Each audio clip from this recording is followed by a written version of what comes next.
Hello guys, welcome to the Shadow Manhwa Teller channel. At the beginning of the story, our main character says, everything was fine until 2026, but then, one day, a catastrophe struck, one so terrifying that humanity had no power to fight back. From deep within the earth, monstrous creatures began emerging, giant insect-like beings, the size of buildings. They would appear suddenly, without warning, and completely destroy major cities. Later, we found out that portals had opened between our world and another dimension. Through these portals, these monsters entered our realm. These rifts were named the Abyss, because they connected to a world where powerful monsters lived. In an attempt to survive, humanity distanced itself as far as possible from the Abyss. But the real twist came when it wasn't just monsters that came from the Abyss. Radiation did too. That radiation began granting certain humans powers strong enough to fight these beasts. Those who gained such powers were later called Awakeners. As for the ones who couldn't awaken, they were treated like trash. Even though they were still human, the weakest were forced to take the dirtiest, most dangerous jobs. I'm one of them, Jungo, a nobody. My job? Lifting these heavy monster corpses into trucks. I get slapped around by my senior so he can vent his frustration, and despite everything, I can't even get angry, because I lost the right to be angry long ago. Being weak takes that from you. Honestly, these seniors don't even see us as human. Their superiors yell at them, so they take it out on us. But what can we do? If we try to stand up for ourselves, we'll lose even this job, and without it, we might not even get food to survive. One day, my captain growled, I want every single body gone by today, or don't expect to eat again. Just as I started moving a corpse, the ground suddenly began to shake, and to my horror, I saw that one of the monsters was still alive. Panicked, the captain shouted, how the hell is one still alive? Everyone immediately started running. The captain thought to himself, if I keep running like this, I'll fall behind. Just running won't save me. And then, he shot me in the leg. As I fell, I yelled, Captain, why did you do that? He replied coldly, you're just a lowly worker. If you die here, no one will care. But if something happens to me, who'll lead the team? That's when it hit me. He used me as bait. Everyone else was strong enough to escape, but since I'm the weakest, they left me behind to die. Honestly, I never wanted much from this world. I just wanted to survive. But even that, humanity couldn't give me. As I wept, something crawled onto my hand. I looked at it and muttered, damn, even these cockroaches have better luck than me. In a world this harsh, they still survive easily, no stress, no food worries. Sometimes I wish I were a cockroach. And then, just like that, the monster struck me down. A system suddenly appeared, saying, attempting to resurrect host. All attempts failed. After several failed attempts, the system finally succeeded in resurrecting Jungo. When he opened his eyes, he thought, I must be dead. Wait, hold on, I just moved my hand. But what is this hand? This doesn't look human. And when Jungo saw his reflection, he was shocked. He had become a cockroach. What the hell? I was joking. Did I seriously become a cockroach? He noticed he now had extra limbs, but weirdly enough, they didn't feel unnatural. He glanced at his back and noticed some strange muscles. Then suddenly, without warning, Jungo started flying. What is happening to me? I just thought about my back and I started flying. Is that how cockroach bodies work? He muttered regretfully, if I'd known I could make a wish before dying, I'd have asked for something amazing. Why the hell did I wish for this? Just then, a voice echoed, humans are pathetic. You were blessed by the cockroach god, and you're mocking his gift? A giant cockroach appeared before him and said, for 5,000 years, not a single human ever wished to become a cockroach. You were the first. I was overjoyed and willingly gave you my powers. I thought I'd finally found someone worthy, but looking at you now, I see regret. You clearly wasted your wish. Jungo thought to himself, I've read so many fantasy novels, always thinking the authors were full of crap. Never did I imagine I'd meet a real system in front of me. He dropped to his knees and pleaded, brother system, I'm sorry. I didn't mean it. I'll accept your blessing with full gratitude. But it was too late. The cockroach god had already vanished. The system informed him, you've disappointed the cockroach god. Your misfortune begins now. Jungo groaned, I messed up. I pissed off my cheat code. What if it never comes back? For the next 10 days, Jungo knelt down and begged for forgiveness, knowing he couldn't survive in this body without the system. Meanwhile, other cockroaches whispered, what's this guy doing? He's gone insane. Jungo thought bitterly, no shame at all. They're calling me crazy right to my face. That night, Jungo sat in silence and thought, wishing to become a cockroach was one thing, but now that I actually am one, I can feel how horrible their life is. The things they eat, I could never eat what they're eating. As Jungo sat lost in thought, a cockroach approached and said, brother, here, fresh food. Our elders left this for us. If you don't eat it now while it's still fresh, it'll go bad. Jungo looked at it in disgust and replied, get this trash away from me. The fatty cockroach chimed in, brother, Why are you being shy? We all share food here, it's nothing to be embarrassed about. But suddenly, Jungo, angry, punched the fatty cockroach. As it tumbled to the ground, Fatty whimpered, "Brother, that really hurt." Jungo replied, "Sorry, but your breath stinks. Next time, brush before you speak to me." Time passed. 5 more nights went by, and now Jungo, starving, was in really bad shape. He thought to himself, "I know everything in front of me is trash, but my cockroach body isn't listening to me anymore. Even this garbage is starting to look delicious." He moved forward and began tearing into a waste bag. "I'm not like the others. I won't eat just anything. There's got to be something in this trash I can eat." Finally, he found something. Food that had expired 3 years ago. Jackpot. Finally, something decent to eat. The system popped up and announced, "One expired pie detected. But since you are now a cockroach, this is nothing less than a grand feast." Jungo groaned. How is a 3-year-old pie a feast? But hunger won. He took a bite, and as he chewed, he exclaimed, "Wow, this actually tastes amazing. I never imagined expired food could be this tasty." Another 5 days passed. Still, the cockroach god didn't return. Jungo had assumed that being a cockroach in a post-apocalyptic world would be a huge advantage, that survival would be easy. But now, he realized, nothing in this world was easy. Sure, his cockroach form made him immune to many dangers, but if a stronger insect came along, it could end him in a second. He thought, these cockroaches, they're actually pretty decent. If I became their king, surviving would be way easier. They're all cockroaches, but I've got a human brain. With it, I can dominate them and build a powerful army. Looking at Fatty, Jungo said, "Fatty, I see a lot of potential in you. Want to join my team and work for me?" But Fatty scoffed. "At least the elder cockroaches bring us food. You don't even do that. Why should we follow you?" Jungo frowned. "I underestimated them. If I want them to work under me, I'll have to prove I'm worth following. I need to wait for the right opportunity." Soon, 20 days had passed since Jungo became a cockroach, and finally, that opportunity arrived. The elder cockroaches announced, "Starting today, we're relocating to a new place where we can find better food. If we stay here any longer, predators will devour us. So you younger ones have 2 options, stay and wait for death, or come with us and live a battle-hardened life." The smaller cockroaches began to cry. "Will we still get food?" Jungo watched them and thought, "Wow, these guys are seriously scared. The moment food is mentioned, they start crying." Fatty sobbed, "The outside world is dangerous. I'm honestly really scared to go out there." Jungo wondered, why are they all so afraid? These cockroaches are lazy. They don't even want to work for their own food. Then the elder cockroaches asked, "Is there anyone among you willing to go ahead and scout? Don't just stare at the ground, lift your heads." But all the smaller cockroaches cowered in fear. Jungo stood tall and thought, "I don't need to be afraid. The elders don't feed me. I can find my own food. I don't need anyone's charity." Just then, the system spoke. "The cockroach god says if you accept this mission, he might forgive you." Without hesitation, Jungo raised his hand and declared, "I'm ready to lead." Fatty, delighted, said, "Brother, you're amazing. If you hadn't stepped up, they probably would have sent me instead." Jungo thought, if the things I read in novels were true, like if you have the system, no one can lay a hand on you, then I'll do whatever it takes to win that system back. Once outside, Jungo said confidently, "This is nothing.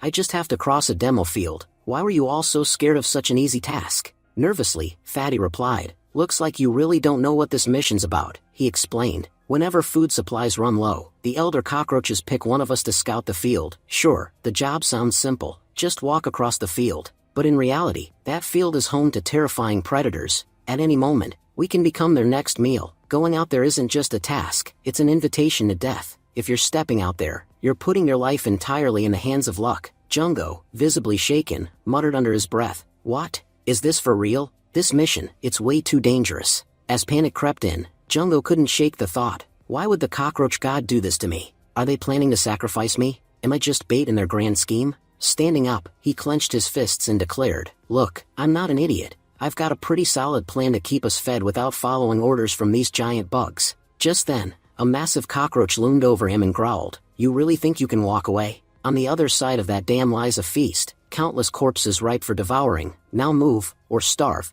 Jungo glanced at the creature and thought, these cockroaches, after devouring powerful monsters, they've evolved, especially the big ones. They're thinking like humans now. With a hint of sarcasm, Jungo replied, "Well, if I'm being honest, I'm on a diet. I don't need that much food. You guys go ahead. I'll find my own meal." Furious, the giant cockroach lifted him off the ground. "I told you to shut up and move. Cross that dam, or you'll be dinner tonight. We'll eat you before we even touch the others." Jungo's mind raced. Doesn't matter who you are, if you're weak, the powerful will always crush you. I've seen supervisors like this before. back when I was human, no different than these overgrown bugs. The cockroach tossed him aside. Get moving.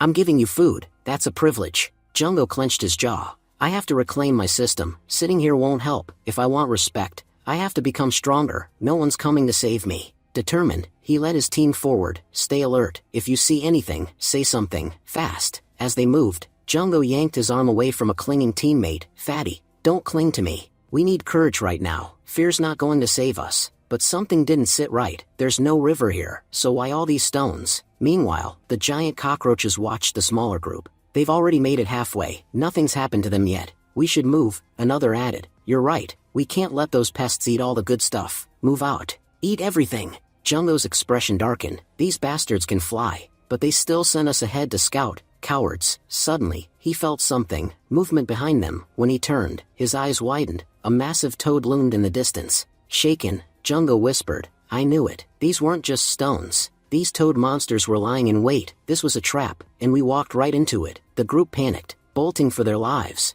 But the toads struck fast, ruthlessly. The system chimed in, warning, mutant toads are hunting you. Avoid detection. Their one weakness. They cannot see anything that remains still. Jungo yelled, everyone, freeze. Don't move an inch. They can't see us unless we move. That's when the cockroach god suddenly appeared beside him. I've come to give you two choices. 1. Take the easy way out and escape. Or 2. Risk everything to save your friend, and earn yourself a loyal follower for life. One who could help you become the cockroach king. Jungo's mind raced. We can't fight these toads. If I die here, there's no chance of becoming king. But can I really leave Fatty behind? His memories flashed back. I was just like him, alone, terrified. Back then, I didn't wish to become a cockroach. I wished someone would turn back and save me. He took a deep breath. I have 2 options. Just like those cowards who ran. But I won't be like them. I'm not that kind of monster. I'm saving Fatty. Overwhelmed, Fatty cried, Brother, you're amazing. Jungo scoffed. Please shut your mouth, you stink. But before they could continue, Jungo noticed, one of the toads had gotten too close. There was no way out. Without hesitation,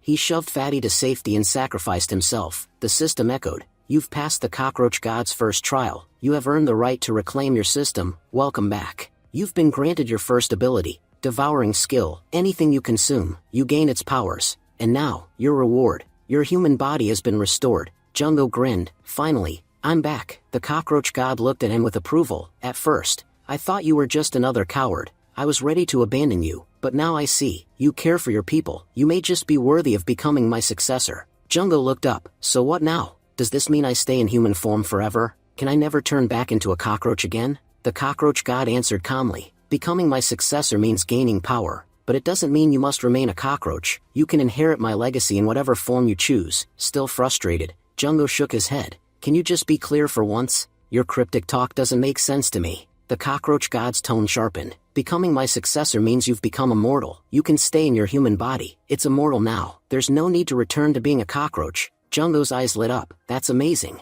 I didn't just become human again. I can move freely, too. The cockroach god nodded. You fought hard to save your friend. That's why I gave your powers back. Suddenly, Jungo's expression changed. He looked down and said, I don't know why, but it feels like I just stepped on something. He glanced at his foot and froze. He had crushed little Fatty. The cockroach god exploded with rage. What have you done? I gave you these powers to save that Fatty, and you killed him without even realizing it. Jungo's thoughts raced. It was because of little Fatty that I became human again, and I accidentally used this very body to destroy him. The cockroach god's going to be furious. If he leaves now, he'll never come back. He took a deep breath. It's time to use my acting skills. I've got to fool him. The cockroach god growled. I must have picked a fool. You're not fit to be my successor. Suddenly, Jungo dropped to his knees and began sobbing loudly. If my friend isn't in this world, what's the point of me being here? Honestly, I feel horrible. I didn't mean for this to happen. His acting was top tier. The cockroach god paused, watching him closely. Maybe I misjudged him. He really does care about Fatty. He finally spoke again.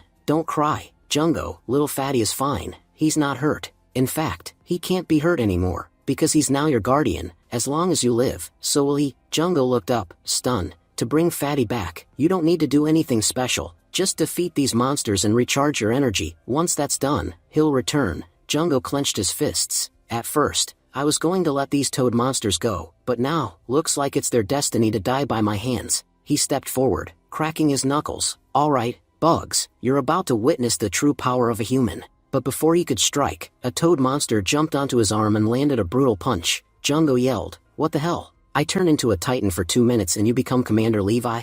You think you can take me down that easily?" The cockroach god shouted, "Idiot! Look at your arm. These toads are dangerous. Just touching their skin burns yours." Suddenly, the toad monster spotted a large cucumber-like organ inside Jungo's body. It lashed out with its tongue, aiming straight for it. Jungo screamed, "Cockroach god, help me. These toads are freaking evil. They're torturing me." The cockroach god scolded him, "Fool, I already gave you an ability. Why aren't you using it?" "What ability?" Jungo asked, eyes wide. "I gave you something called Devour. You don't need to do much. Just devour one of these toads. Once you do, you'll gain permanent immunity to them, and access to their powers." He added proudly, "It's an incredible ability. You just have to devour everything in your path and their powers will become yours." But Jungo hesitated. He refused to devour the toad. That's when more toads swarmed and surrounded him. Jungo thought to himself, "Am I seriously going to die here again? And to such weak monsters? Looks like I have no other choice. I have to devour them." He took a deep breath and lunged. The moment he devoured a toad, he felt incredible powers awaken within him.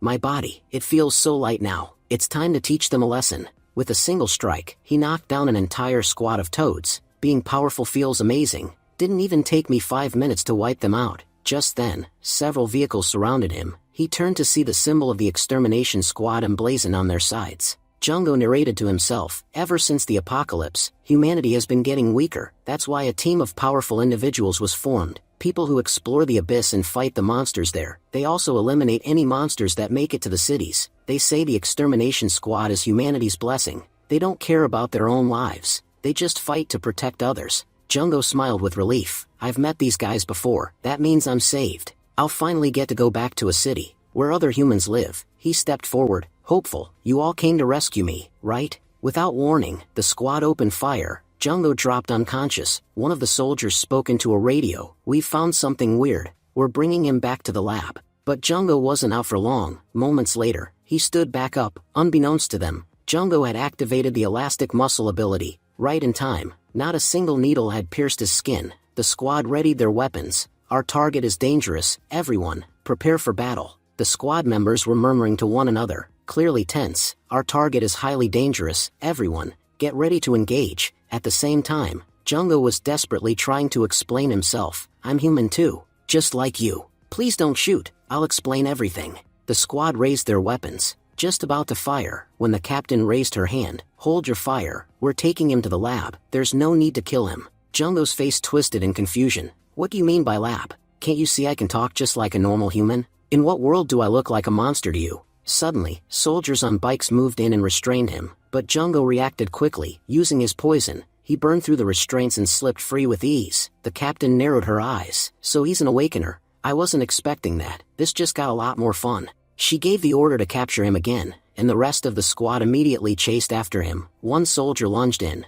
but Jungo shifted his body into a defensive form and darted away at lightning speed. "System, these people are seriously dangerous. Give me a new skill now or I'm done for." The system responded immediately. "You've unlocked Frog Leap. Use it to escape like a frog, agile and far." As he bounded away, Jungo felt a flicker of hope. "I think I've finally outrun them. No way they're catching me now." But just as he turned a corner, the captain used her silk thread ability to ensnare him. She tightened the grip, smirking. "What? Did you think escaping would be that easy?" In one smooth motion, she wrapped Jungo's entire body like a cocoon. Then she turned to her squad. "How many others like him have we captured so far?" A soldier in the back answered. "Including him? 13. We've found 12 others recently. Strange humans like this have been showing up a lot lately." The scene shifts to Mengjin's stronghold city. A loud announcement echoed at the gate. "Vice Captain Aline has returned. Open the gates immediately." Aline marched through the gates with Jungo in custody, bringing him into their squad's detention sector. Jungo snapped. "How many times do I have to tell you people, I'm human?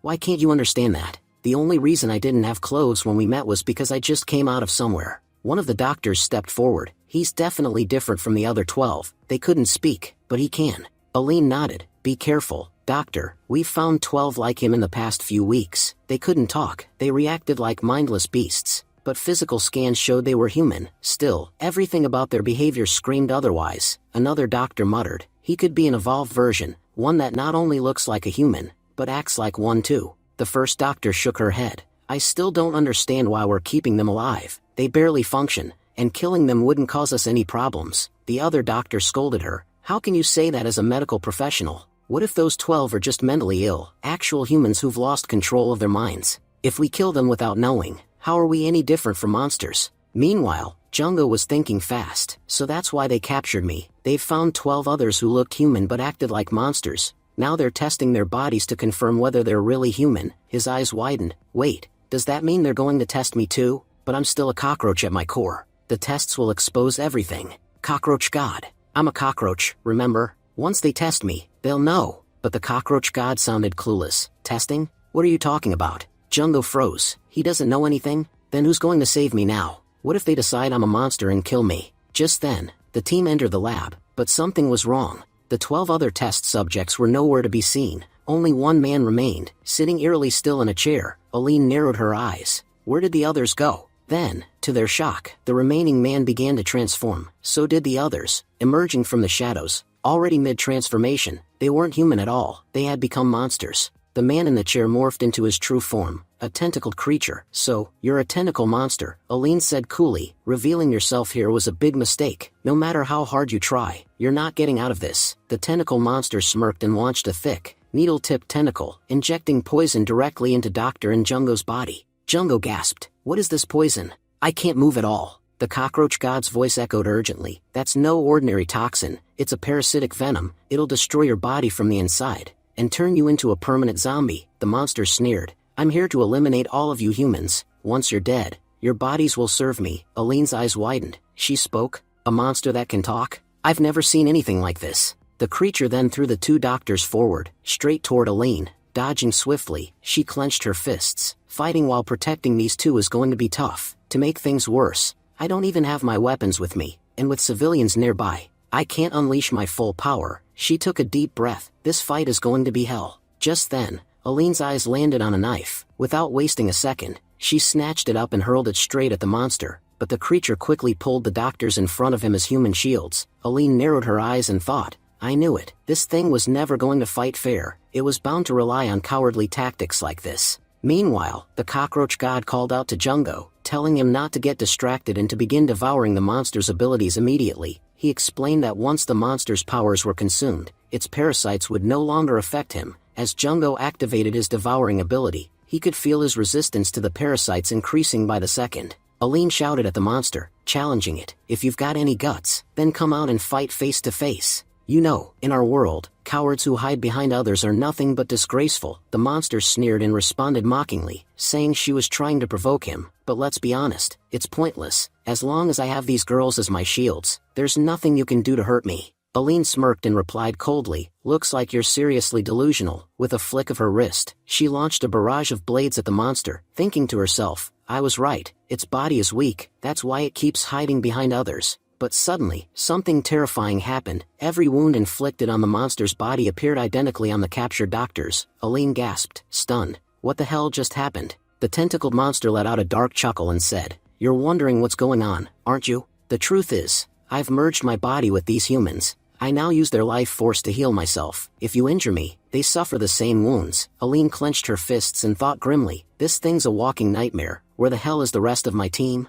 The monster taunted her further, saying, You're trapped too now. Take a look at your hand. Aline glanced down and froze. What? When did this parasite get on me? Why isn't my hand responding? The monster laughed again. I figured you'd fall for it, just like the others. Now, I'll make you destroy yourself with your own hands, and you won't be able to stop it. Aline's eyes hardened. You monsters all share the same pathetic assumption, that humans don't think. I'll admit, your trap was clever. Anyone else might have been finished by now, but not me. She stepped forward with fierce confidence and said, Let me introduce my ability, Spider Silk. I can control the body of any enemy I bind. So do you really think you can make my hand fight me? She tightened her grip. Watch closely. I broke out of your trap without breaking a sweat. The monster growled. Fine, you escaped this time, but how long do you think you'll last? I've got girls acting as my power banks. If I run low, I just refill. But you're human. You'll get tired, you'll break down, and then you'll die. Aline's voice cut through his threats. And I'll still shatter your arrogance by ending you. Just then,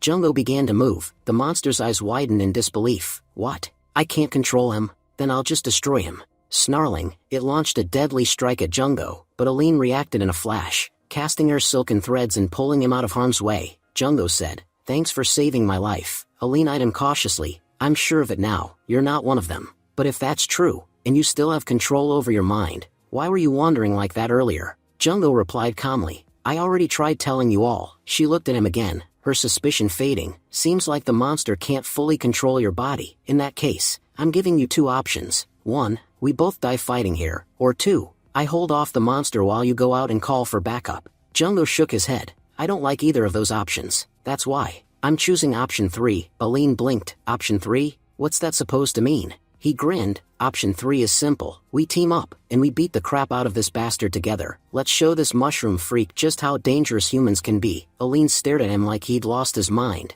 I've seen plenty of lunatics, but you're on a whole new level. Do you even care about your life? Jungo's smile faded. In his mind, he thought, this isn't about survival. I know what it feels like to be completely alone. That's why I can't bear to leave anyone behind. Then, out loud, he said, I hate people who abandon their teammates, even if I have to face monsters, or death itself. I'll always stand my ground. I'll never turn my back like a coward. Aline glanced at him, thinking, I'll give him this. Either he's insanely stupid, or insanely brave. Most people wouldn't step up to be a hero in a situation like this. Jungo, meanwhile, was calculating his move. The parasites don't work on me. The system said I can handle this monster. I have to fight now, not just to survive, but to prove myself to their squad. Otherwise, they'll keep throwing me to the wolves. Just then, the mushroom monster roared and unleashed a devastating tentacle attack aimed at Aline. Jungo turned to her and asked, You said your silk lets you control bodies, right? I've got the power, but not the skills. Can you control my body and fight through me?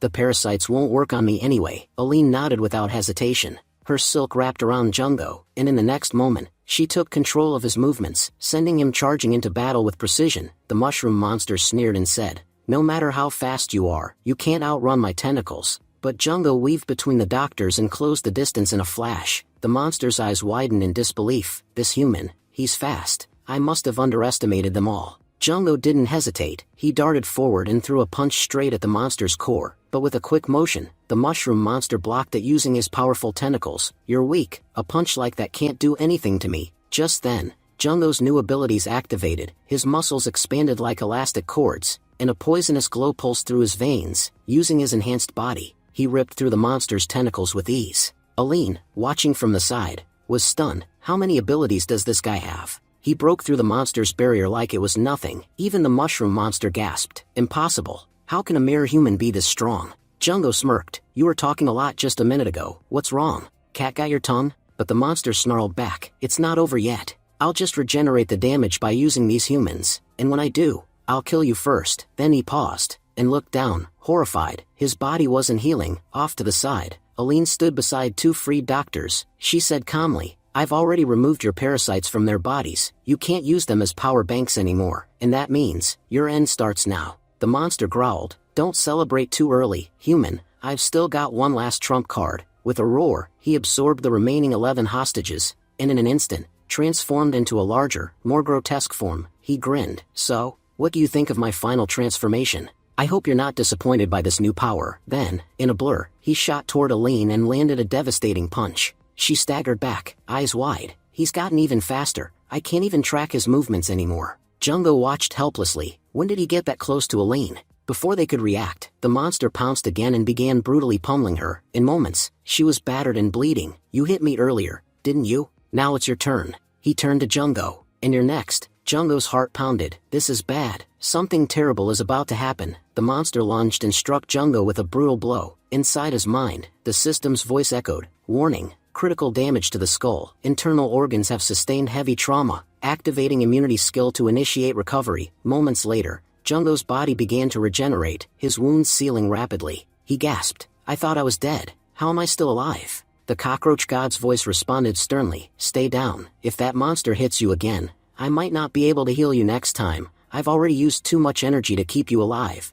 Jungo gritted his teeth, realizing the truth. I can't do anything else now. Vice Captain Aline, you'll have to finish this fight on your own. The mushroom monster turned back to Jungo and laughed. I thought you'd be strong, but compared to that girl, you're nothing. Despite her injuries, Aline stood up once again and charged the monster, but the creature grabbed her mid-strike and slammed her into the ground repeatedly. You thought I wouldn't notice you sneaking up on me? I'm not some clueless child. You made a big mistake thinking you could get close. With a final hurl, he tossed her to the side like a rag doll, Despite her injuries, Aline stood up once again and charged the monster, but the creature grabbed her mid-strike and slammed her into the ground repeatedly. You thought I wouldn't notice you sneaking up on me? I'm not some clueless child. You made a big mistake thinking you could get close. With a final hurl, he tossed her to the side like a rag doll. Aline groaned, pain racking her body. I never imagined this fight would turn out to be this brutal. Half my body's not responding, but the other half still works. I can hold him off, at least until someone shows up. Nearby, Jungo looked on in despair. Even Aline can't keep up with him, and none of my abilities are working against this monster. Is this the end?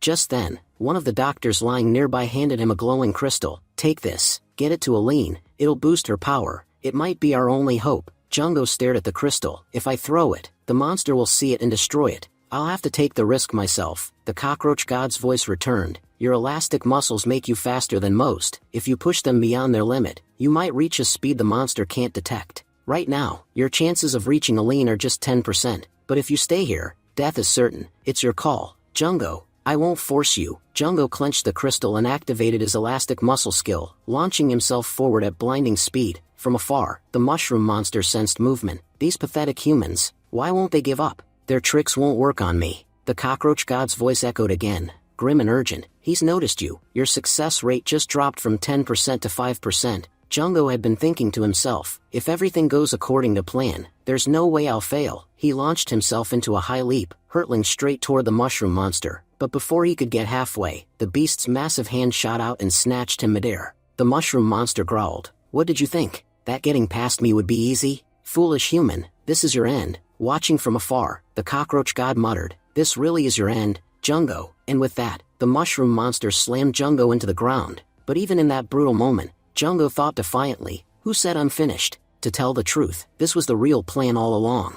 With all his remaining strength, he flung the crystal across the battlefield, toward Aline. The mushroom monster roared and launched a devastating attack at Jungo. I told you, you're weak. If you had accepted defeat earlier, your death might have been easy. But no, you had to resist. But as the smoke cleared, it realized something was wrong. Jungo was still alive, completely unharmed. It was Aline. She'd used her spider silk just in time to shield him. The monster snarled, Spider silk? That pisses me off. Aline, bloodied and barely standing, wrapped her entire body in her silk to reinforce her shattered limbs. You went through all that, just to protect this crystal, she said, glancing at Jungo. You've got guts, kid, and I like that. Then, without hesitation, she spun her silk and entangled the mushroom monster in a full body bind. The monster struggled and thought, what the hell? How did her silk suddenly become this powerful? He tried to pull her toward him, but Aline flipped him and slammed the beast to the ground, advancing with her snow blade. This is my strongest attack. You're not escaping this one. But just before the impact, shock struck her face. The mushroom monster had caught her strike effortlessly. He laughed. This is your strongest power?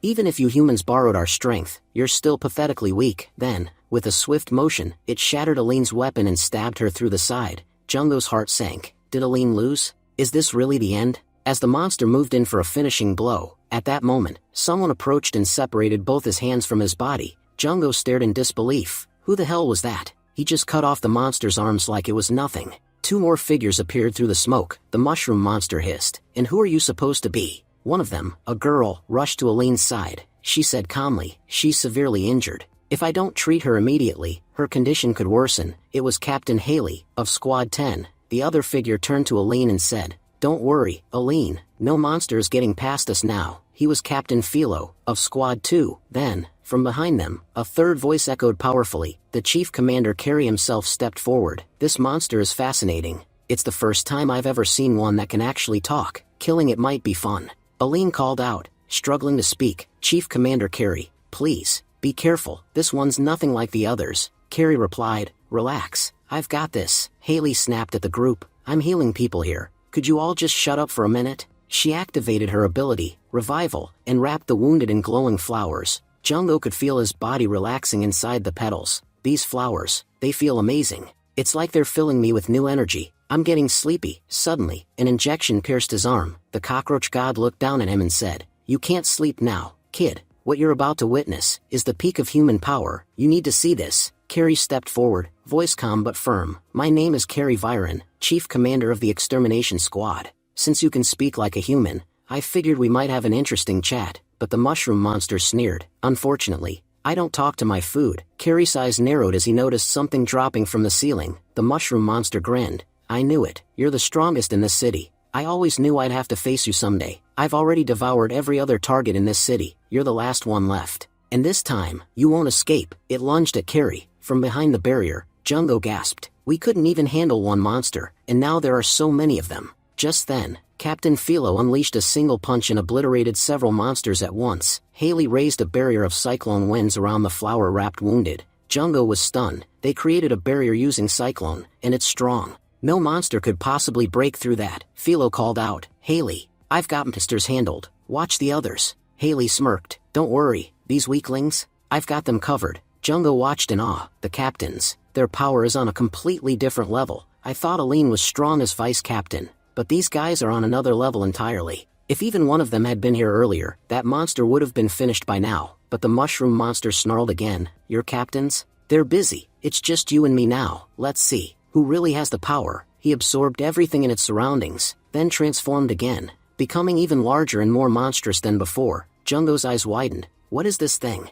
A monster, or a super scion? He just keeps evolving. Commander Carey chuckled. You know, I envy creatures like you sometimes. You can shift forms whenever you want, grow stronger instantly. We humans, we have to earn every ounce of it, with pain and blood. Just then, the mushroom monster lunged at the commander with a devastating punch, but with effortless grace, the commander dodged the strike. He smirked and said, that attack wasn't nearly fast enough. Infuriated, the monster sprouted multiple arms and launched a flurry of attacks, but not a single one touched the commander. He moved like a phantom, untouchable. Then, without warning, the monster extended his tentacles and managed to bind the commander. Grinning wickedly, the monster growled, You're not going anywhere now, human. This is your end. You've been caught. The commander didn't flinch. With a calm but cold tone, he said, I was in the mood to play, but I guess now, I'll just have to kill you. In the next instant, his counterattack shattered the monster's form, slicing him into countless pieces. Stunned and disoriented, the monster muttered, What just happened?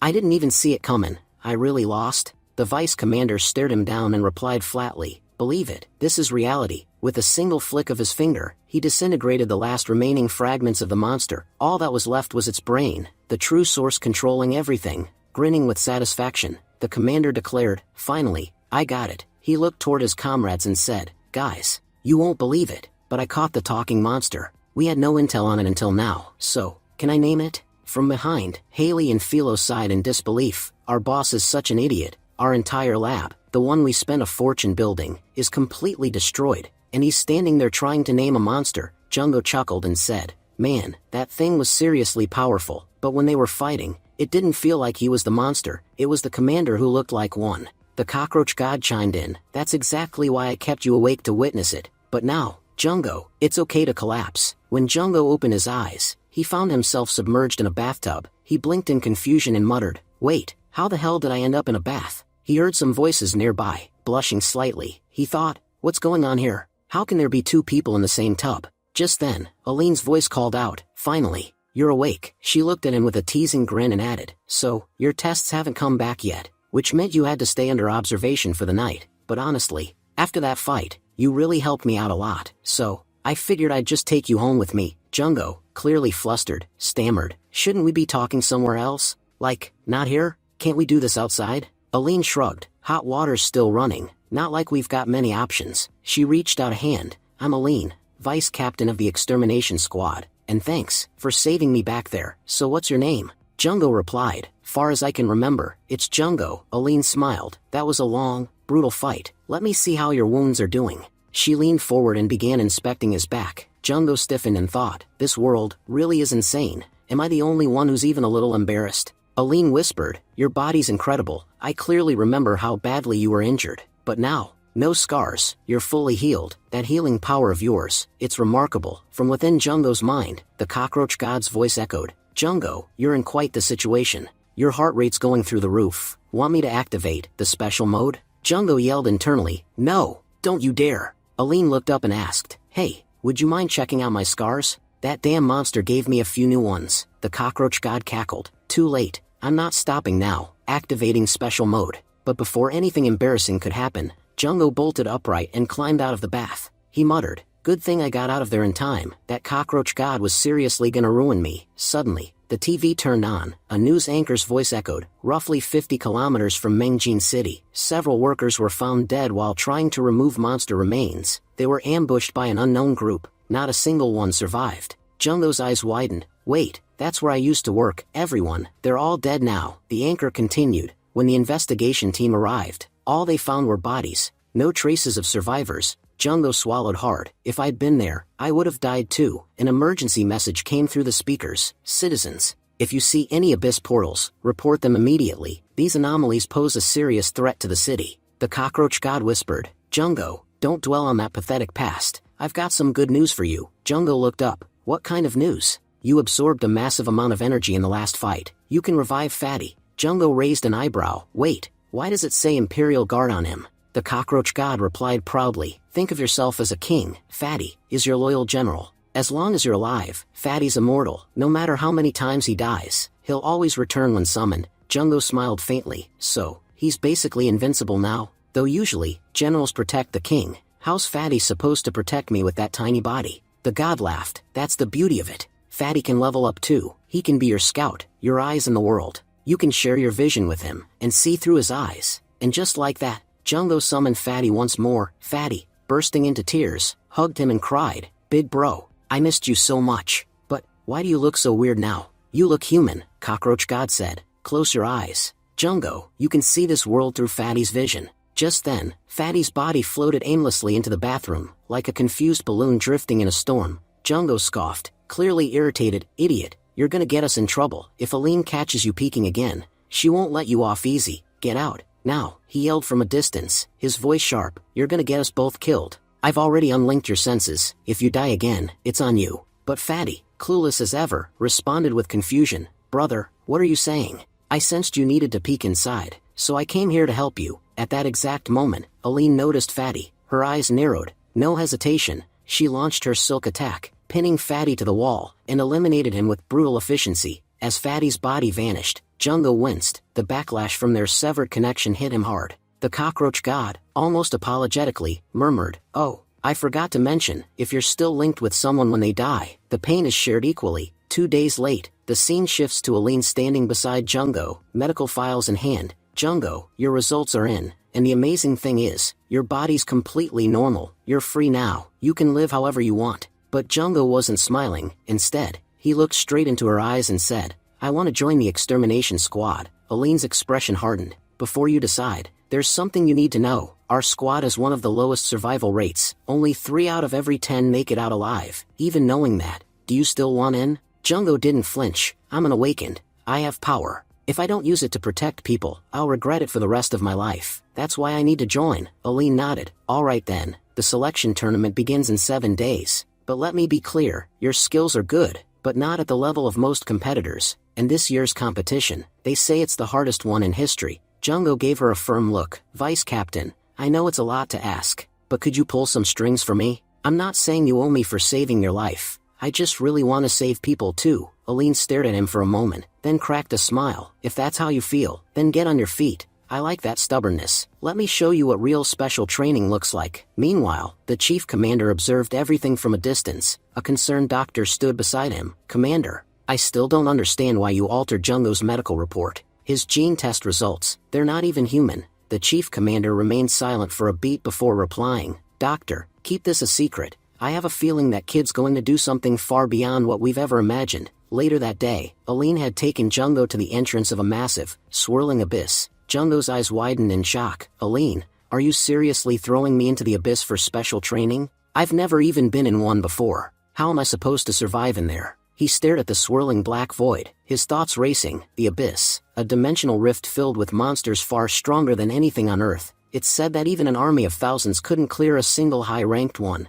And now I'm going in, with a bunch of teens who barely look experienced. What the hell is this squad? Aline spoke as if reading his thoughts. These abyss portals are gateways to other worlds. Our world has encountered many types. We rank them from E-class to S-class. Depending on danger level, the deeper the rank, the bigger, and deadlier, the area becomes. She gestured toward the portal. This one isn't too dangerous. Our squad's been in it before. It's perfect for training. Once you're in the squad, clearing abysses will be your main job. So what better place to start? She raised her hand toward the portal. I'm opening it now. Everyone, get ready to enter. Her eyes shifted to one of the trainees. Justin, you've been inside before. Compared to the others, you have more experience. You'll lead the team. As the team emerged into the misty shadows of the abyss, Jungo looked around in awe. So this is what an abyss looks like. Monstrous creatures lurked among the trees, hybrid monkey snakes and spiders the size of small cars. Even the trees themselves towered above like titans. Jungo's jaw dropped. We're not on Earth anymore. This place is something else entirely. The other squad members glanced at Jungo uncertainly. Is this guy seriously here to train with us?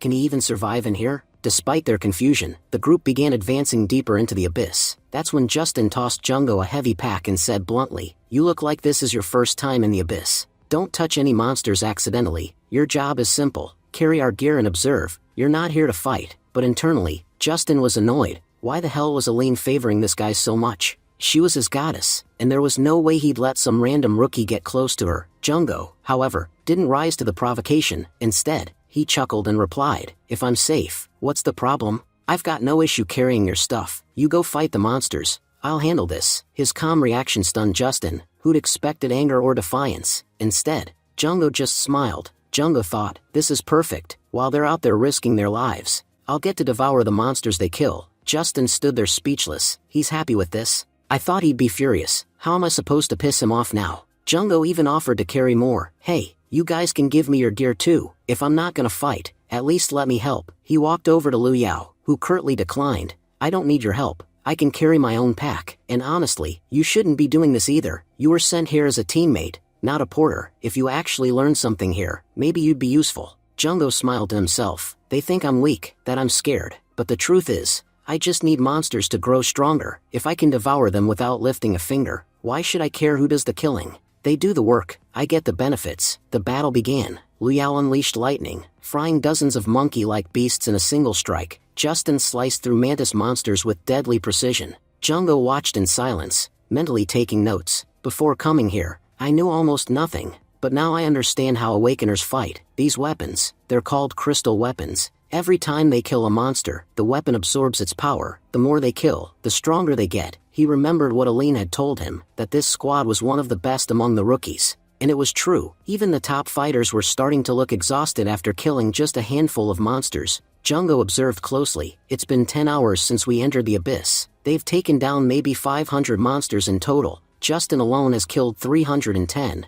Justin let out a victorious yell. Finally, after 310 kills, I've leveled up. Damn, that was tough. Watching them, Jungo murmured, "They're fighting so hard. Becoming powerful looks exhausting. But for me, it's effortless. I'm nothing like them." He pulled out cooked monster meat and began eating calmly. "And it's not even bad." The system echoed in his head. "You have devoured snake ape flesh. Ability gained. Long arms." Jungo grinned. "Eat. Get stronger. What could be better than this? I devour the monsters they kill, and I get their powers. And the best part? I don't have to lift a finger." As he kept eating, his abilities multiplied, one after another, like a gluttonous beast evolving in secret. Soon, he was full. "I overdid it. All these abilities just from eating? Now I know what I need to do." He looked toward the others. "If I can officially join this squad, I'll aim for their logistics division. I won't have to fight. I'll just watch and feast. Eventually, I'll become more powerful than all of them combined." He raised his hands to the sky. "Praise the cockroach god. You truly are the greatest being in existence."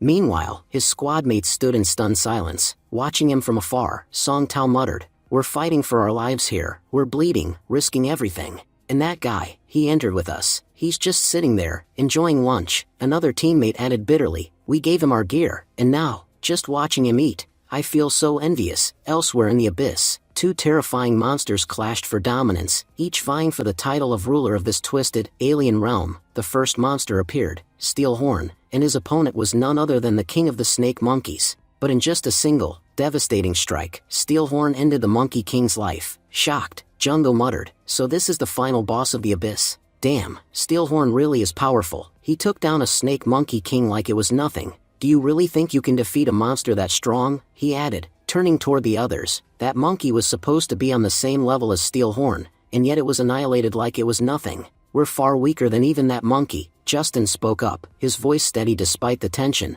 "I don't believe power is everything. We humans have something far greater, our minds. And if we use them right, we can take down monsters like these easily." He continued confidently, "I've got a killer plan to bring down Steelhorn. if a new team like us manages to slay a boss-level monster, there's no doubt they'll let us into the squad. That's why, no matter what, we have to take it down. Jungko's thoughts, however, were uneasy. Is this guy insane? Did he already forget what Aline said before we entered? She had made it clear. Don't risk your life unnecessarily. If we pick a fight with something way stronger and something happens to us, the squad won't take responsibility. Out loud, Jungko said. Aline was clear. Don't mess with the boss monster. Look, do whatever you want. I won't stop you, but I'm not joining this mission. Justin snapped. And what are you even doing here? Just carrying our bags? Have you even killed a single monster since we got here? Whether you're with us or not won't change anything. If the fight scares you so much, go sit somewhere far away. And I don't know, guard our bags or something.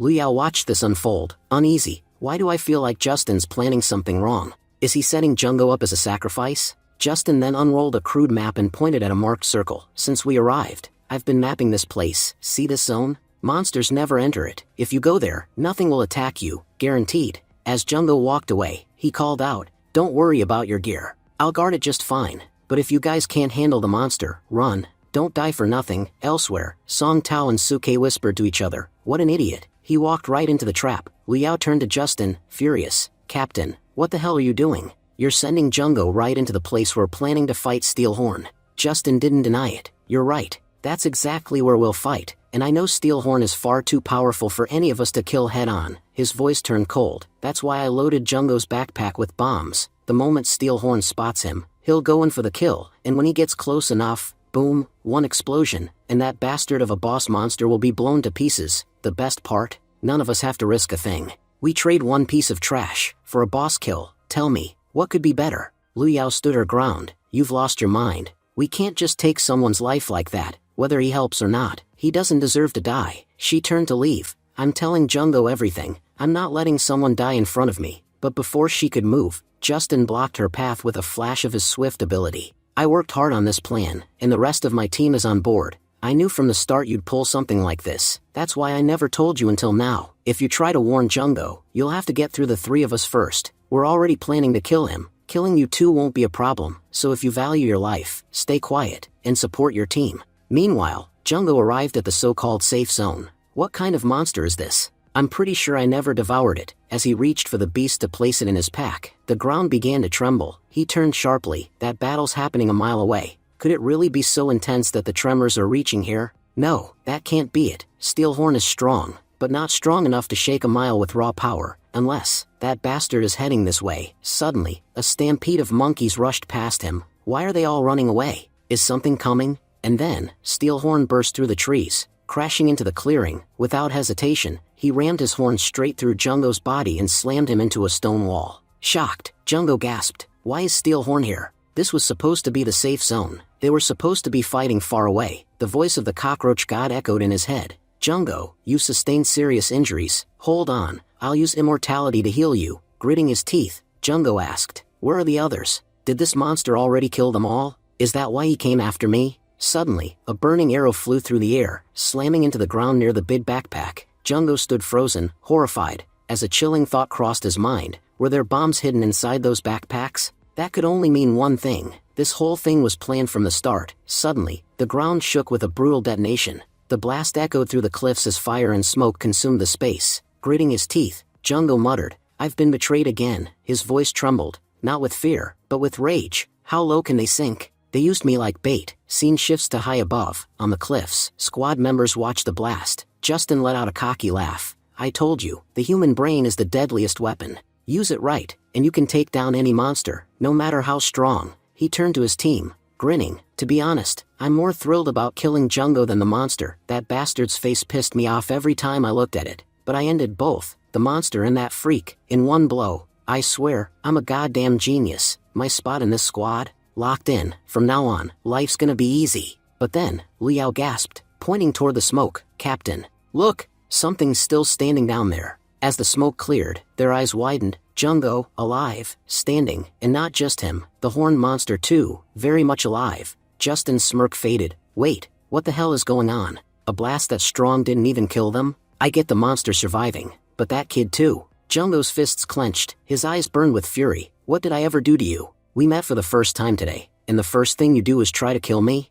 We've never even fought, and yet you tricked me, laughed with me, then stabbed me in the back. You people, you're worse than the monsters." With a growl, Jungo reached up and yanked the steel horn from his chest. His monkey-like powers surged. He activated his abilities one by one, muscles expanding, energy surging. Then, with a roar, he lifted the horned beast off the ground with brutal force. "You wanted to use me to get this thing killed? Let's flip the script. Now you will die by its hands." With that, he hurled the monster straight toward the cliff. The beast slammed directly onto Song Tao, pinning him down. Song Tao screamed, "Captain, help. It's too heavy. I can't move." Justin barely looked back. He's done. Wounded like that, he's useless. No point saving him. He turned to the others. "Focus on the monster. Anyone who tries to save him will fight me instead." Song Tao choked out, "Captain, please. I've stood by you, good or bad, every step. You can't abandon me now." Justin's response was cold. He unleashed his bursting array attack, blasting Song Tao. The impact not only killed him, it also injured the monster severely. The silver-horned beast screamed in pain. The creature's rage flared. Justin narrowed his eyes. "Looks like that got its attention. Good. It's too angry now to coordinate any attacks." He barked orders. "Everyone, go all in. Hit it with everything you've got." Suke unleashed his fire powers, launching a devastating elemental attack. Liu Yao followed with her full strength, but nothing happened. The monster barely flinched. Justin frowned. "Keep attacking, Liu Yao. I think it's working. It looks like it's finally taking damage." But then, something horrifying happened. The monster began absorbing their energy. Every elemental attack swallowed whole. Justin's face drained of color. "What happened?" Liu Yao gasped. "Wait, it has absorption abilities? All our attacks, it's feeding on them." She shouted to the others, panicked, "Stop using elemental powers. Only physical attacks will work." She stared at the monster, trembling. All this time, it was faking being hurt. "We've only made it stronger." Justin's thoughts raced. "So that's why they said this thing was dangerous. It can absorb magic. No problem, only physical strength can beat it." He muttered, "We'd need at least 2 fighters like Vice Captain Aline to even stand a chance." And then, without warning, Justin turned. His blade flashed. He struck down Suke, knocking him out cold. Liu Yao screamed, "Justin, what are you doing? You said Suke was your best friend." Justin didn't even hesitate. He knocked Liu Yao out with a single attack. "You are all in my way. Your powers are magic-based. You're useless against this thing. If I leave you here, maybe it'll go after you, not me." And with that, Justin ran. Steelhorn roared and charged. It crushed Suke where he lay, and just as it raised its claws to kill Liu Yao, but just as the blow was about to land, Jungo arrived, throwing himself between them and saving her. Liu Yao, slowly opening her eyes, whispered, "Why did you save me?" "I was one of the ones who betrayed you." Jungo's voice was calm, but resolute. "I saved you, because when everyone else was handing me their explosive backpacks, you were the only one who gave me advice. You told me to stand up for myself, that I didn't have to do what they said." He looked her in the eyes. "I'm certain of one thing. Someone like you could never be part of their disgusting plan. That's why I saved you." As Jungo stood, memories hit him like a wave. He thought about the time when he was still human, weak, powerless, and how his comrades used him as bait to save themselves. They had left him to die. Even after being reborn as a cockroach, he'd remained weak. Back then too, he was forced to obey stronger cockroaches, forced to follow orders he never agreed with. And this time, I didn't even provoke anyone, and still, they betrayed me. Something in him hardened. He understood now, clearly. In this world, it doesn't matter how good you are. If you're weak, others will decide your fate. Your life, your death, it'll all be in their hands. But those who are strong, they're the ones who control destiny. That's why I'll become powerful, so powerful. No one will ever dare betray me again. Just as that thought settled in his mind, Jungo suddenly heard a desperate voice behind him. It was Justin. "Jungo, please, help me." Django turned slowly. "Captain Justin, looks like you've forgotten your own words. You told me, as long as you're here, I didn't need to lift a finger against the monster. So I'm just following my captain's orders. I'm not doing a thing." Justin cursed him. "You bastard, you're worse than the monster." But before he could say anything more, Steelhorn struck, killing Justin instantly. Jungo looked at the fallen body and muttered, "Now, the only one left from our squad is Liu Yao, and if I want to protect her, I'll have to knock her out first." He activated his skill, and without hesitation, rendered Liu Yao unconscious. Then, Jungo reflected silently. He'd seen enough of human nature. If he was being honest, he couldn't trust anyone anymore, not ever again. No matter what happened, he would keep his abilities a secret. No one should know that he possessed the power of devouring, or that he could transform his body at will. Now that Liu Yao was unconscious, he was free to use his powers however he liked, and it was time to finish off this monster, right here, right now. Jungo called out to Steelhorn with a snarl. "Hey, Rhino Freak, What are you staring at? You've already killed the weak ones, but if you've got any guts, try laying a hand on me." He cracked his knuckles. "Let's see what happens when Daddy Jungo comes for you." Steelhorn charged again, furious, but Jungo, using his tongue snap ability, narrowly dodged in time. Jungo thought back. For the last 10 hours, he had been absorbing monsters, one after another, and now, he had gathered countless abilities. It was time to use them all properly. He activated his Mentis Scythe, then launched an attack on the monster. But what happened next shocked him. His scythe did nothing. Not a single dent was made in Steelhorn's armored body. Jungo growled in frustration. His scythe can't even put a scratch on the Steelhorn's body. Steelhorn's body was unbelievably tough. Still, he reminded himself, monsters like this often had one weak spot, the stomach. It was usually the least armored part. So he lunged in and slashed at the beast's gut, and it worked. Steelhorn roared in pain, but then, in a violent rage, it shook Jungo off and flung him backwards. As he hit the ground, Jungo groaned. Steelhorn was massive, and typically creatures that big were slow, but this monster? It was fast, unnaturally fast. Then, to Jungo's horror, Steelhorn unleashed a lightning attack, using Lu Yao's absorbed power. Jungo's eyes widened. What? It can use the powers it's absorbed? Just how many abilities does this damn thing have? The lightning exploded in a deafening blast. Smoke and fire engulfed the battlefield, and when the smoke cleared, no one was left standing. From a distance, Steelhorn watched and thought, "It's over, there's no one left." But then, from the haze, Jungo emerged. He had activated his Trent skin ability, turning his skin into wood, granting him incredible resistance to electricity. Even an attack that powerful had barely left a mark. Jungo stood tall. "If you possess the power of the environment, then no monster can harm you. I'm confident. No matter how many attacks it throws at me, I have the defense to survive them." But then his expression darkened. Defense wasn't enough. He needed a powerful attack to finish the fight. Defense alone wouldn't win this war. Then, suddenly, an idea hit him. He extended his arm, grabbed Justin's sword, and slammed his foot into the ground. Vines burst upward, rushing toward the monster. Jungo recalled absorbing a wood-type monster earlier, which had granted him both wooden skin and the power to control vegetation. In a jungle like this ability is incredible. Vines snaked around Steelhorn's limbs, holding it in place. Jungo charged in, ready to land a devastating final blow, but Steelhorn, sensing danger, released another absorbed ability, and shattered the vines instantly. Jungo stumbled back, gritting his teeth. Just how strong is this bastard? He noted that Steelhorn had combined his physical strength and ability to break through Jungo's technique. Now that Jungo was too close, dodging was no longer an option. He admitted to himself that he would have to fight hand-to-hand this time. He then activated his elastic muscle ability, dramatically increasing his physical power. With his full strength, he launched a devastating blow aimed right at Steelhorn's horn. The attack didn't hurt Steelhorn at all, but the sword that Jungo had borrowed from Justin broke apart completely.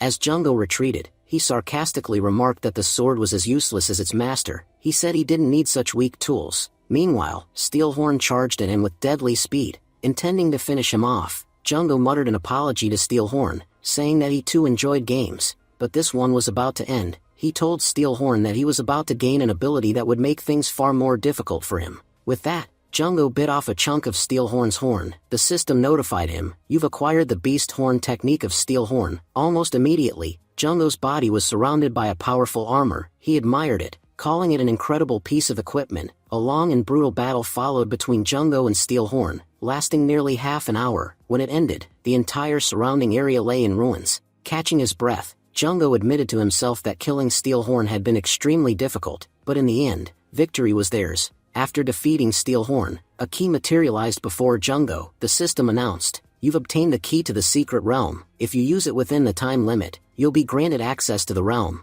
and a chance to become much more powerful." Jungo was shocked. What is this secret realm? For now, I should get out of here. I'll ask about it later. As Jungo carried Lu Yao outside, an announcement blared. During training, a major accident occurred. 5 trainees entered an E-rank abyss. 3 have died. 1 is unconscious. 1 has minor injuries. Evacuate all surviving trainees to the hospital immediately. The scene shifted to a hospital. Jungo was being restrained by a military officer who demanded an explanation. "Tell me exactly what happened in there. How are you the only one who survived? 3 died. 1 is in critical condition. You can't possibly be strong enough to make it out alone." Jungo was unsure how to respond. Should he say he was just lucky and managed to escape from the boss monster? But eventually, they'd find out that the boss had actually been killed. Then they would accuse him of lying. Still, he knew he had to say something. The officer wasn't going to let this go. Just then, the chief commander entered the room and interrupted. He said he had been observing the situation for some time, and it seemed to him that the officer was trying to place all the blame on their vice captain's recruit. The commander noted that not once had anyone thanked Jungo for saving Liu Yao and bringing her back alive. Instead, "You keep blaming this boy. For your information, it was my decision to send Jungo into the abyss, so if you're accusing him, you're also accusing me. Are you implying that I orchestrated this incident?" Flustered, Commander V immediately backpedaled. "No, sir. I wasn't suggesting that. I just meant that what happened was a terrible tragedy. We entrusted those children with our full faith, and they were killed," the chief commander calmly replied. "Settle down. You know very well how dangerous the abyss is. According to the report, these trainees violated orders and fought the boss monster directly. That's why this happened. The fault lies entirely with those who entered and disobeyed orders, and they've paid a heavy price for it." He added that placing blame now would do no good. He hoped the officer understood that, and emphasized that Jungo should no longer be harassed. Turning to Jungo, "You're free to go." As Jungo walked away, he reflected on the immense authority of the chief commander. Even the officer, who was commander level himself, couldn't muster the courage to talk back.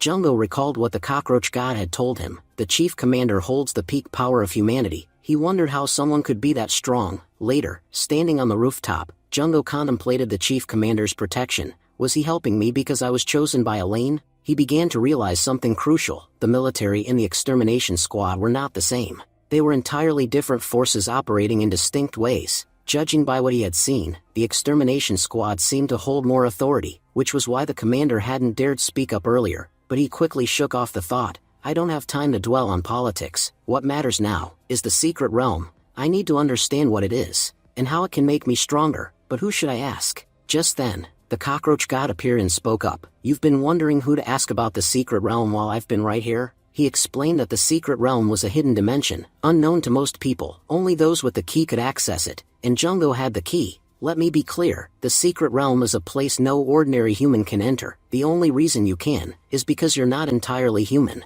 He revealed that Jungo's DNA had mutated. It resembled that of a monster more than a human. When Jungo had fought Steelhorn inside the abyss, the realm hadn't seen it as a battle between a human and a monster, but rather a fight between two monsters for domination. That's why, when you won, the abyss rewarded you with the key, a symbol of your new status as a boss. It's your ticket to uncovering the truth about your place in the hierarchy. Jungo, clearly in shock, tried to process what he had just heard. "So you're saying, this dungeon is a place only I can enter? And once I do, I can become incredibly powerful?" The cockroach god nodded. "Yes, you've understood it exactly right, but let me give you a clear warning. Don't assume that the monsters inside will be weak. If you're expecting an easy fight, then you're completely mistaken. The monsters you'll face in there will be far stronger than anything you've encountered before. In fact, the boss monster alone will be extraordinarily powerful, maybe even more than anything you've ever faced. There's a chance you might go up against a monster similar to the mushroom beast, powerful, intelligent, and capable of strategy. Fighting such a creature won't be easy. You'll face real trouble,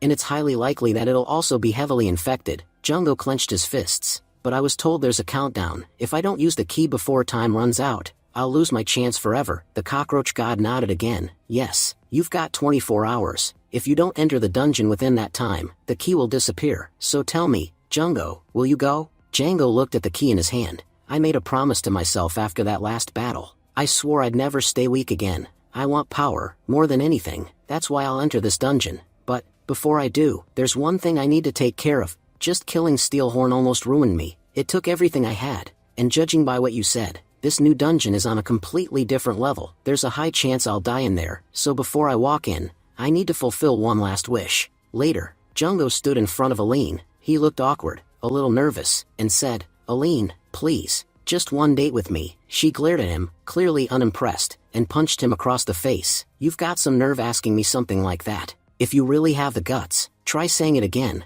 I swear I'll punch you even harder." But Jungo didn't flinch. "You can hit me as much as you want, but please, just go on one date with me." Aline sighed in frustration and began pummeling him repeatedly. After several hits, she stopped and asked coldly, "So, what is it you wanted to say so badly? Do you still have the courage to repeat it?" Jungo wiped blood from his mouth, smiled faintly, and said, "I could say it 1,000,000 times if I have to. Please, Aline, go on a date with me." This time, Aline hesitated. She looked at him more carefully. He's not joking. There's something serious in his eyes. She had seen that look before, in soldiers walking into missions they knew they wouldn't return from. And now, Jungo's eyes looked exactly like theirs. She sighed again. but this time there was no anger in her voice. "If this is really what you want, then I won't say no." Then, unexpectedly, she burst out laughing. "You know, I honestly didn't think anyone would ever have the guts to ask me out, but Jungo, you've got more courage than I thought. Most guys would have died from those punches, but you didn't give up, even after all that. So fine,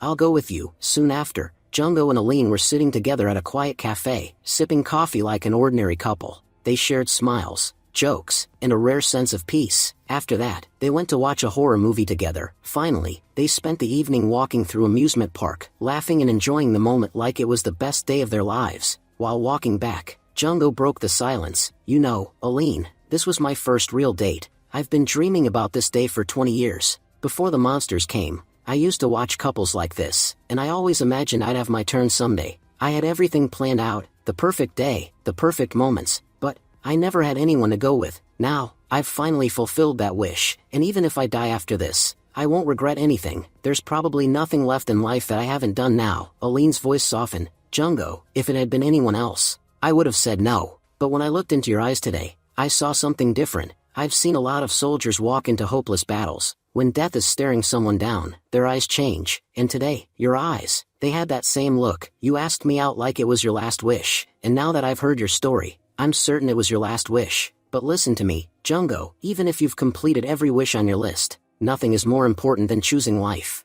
I don't know what happened to you in that last dungeon, and I don't know what's really going on in your head, but if there's even a single chance that you can survive and come back alive, then fight for it. Give it everything you have, because maybe, just maybe, you'll get something better than you ever imagined, something even your wishes couldn't predict." Her words struck Jungo like lightning. She's right. How can I accept death before I even try? At the very least, I want to go out fighting in a way that makes me proud of myself. Looking at Aline with gratitude, he said quietly, "Thank you for giving me the strength I needed. Honestly, I really needed this." Aline smiled and replied gently, "I hope you live, and that you come back with enough courage to ask me out again. If you're ready to take another beating, then I'm ready to go on another date." Later, Jungo was seen standing atop a tall building. The cockroach god spoke to him with a hint of amusement, saying, "Most people's last wishes are grand, but yours was surprisingly simple, just to go on a date." Jungo replied with a bitter smile that even simple things had always been out of his reach in life. "That's why something this ordinary meant so much to me." He then declared that it was time to enter the secret realm, and with that, he activated the key of secret realm, opening a glowing portal before him. As Jungo looked at the swirling portal, he thought logically he shouldn't go in.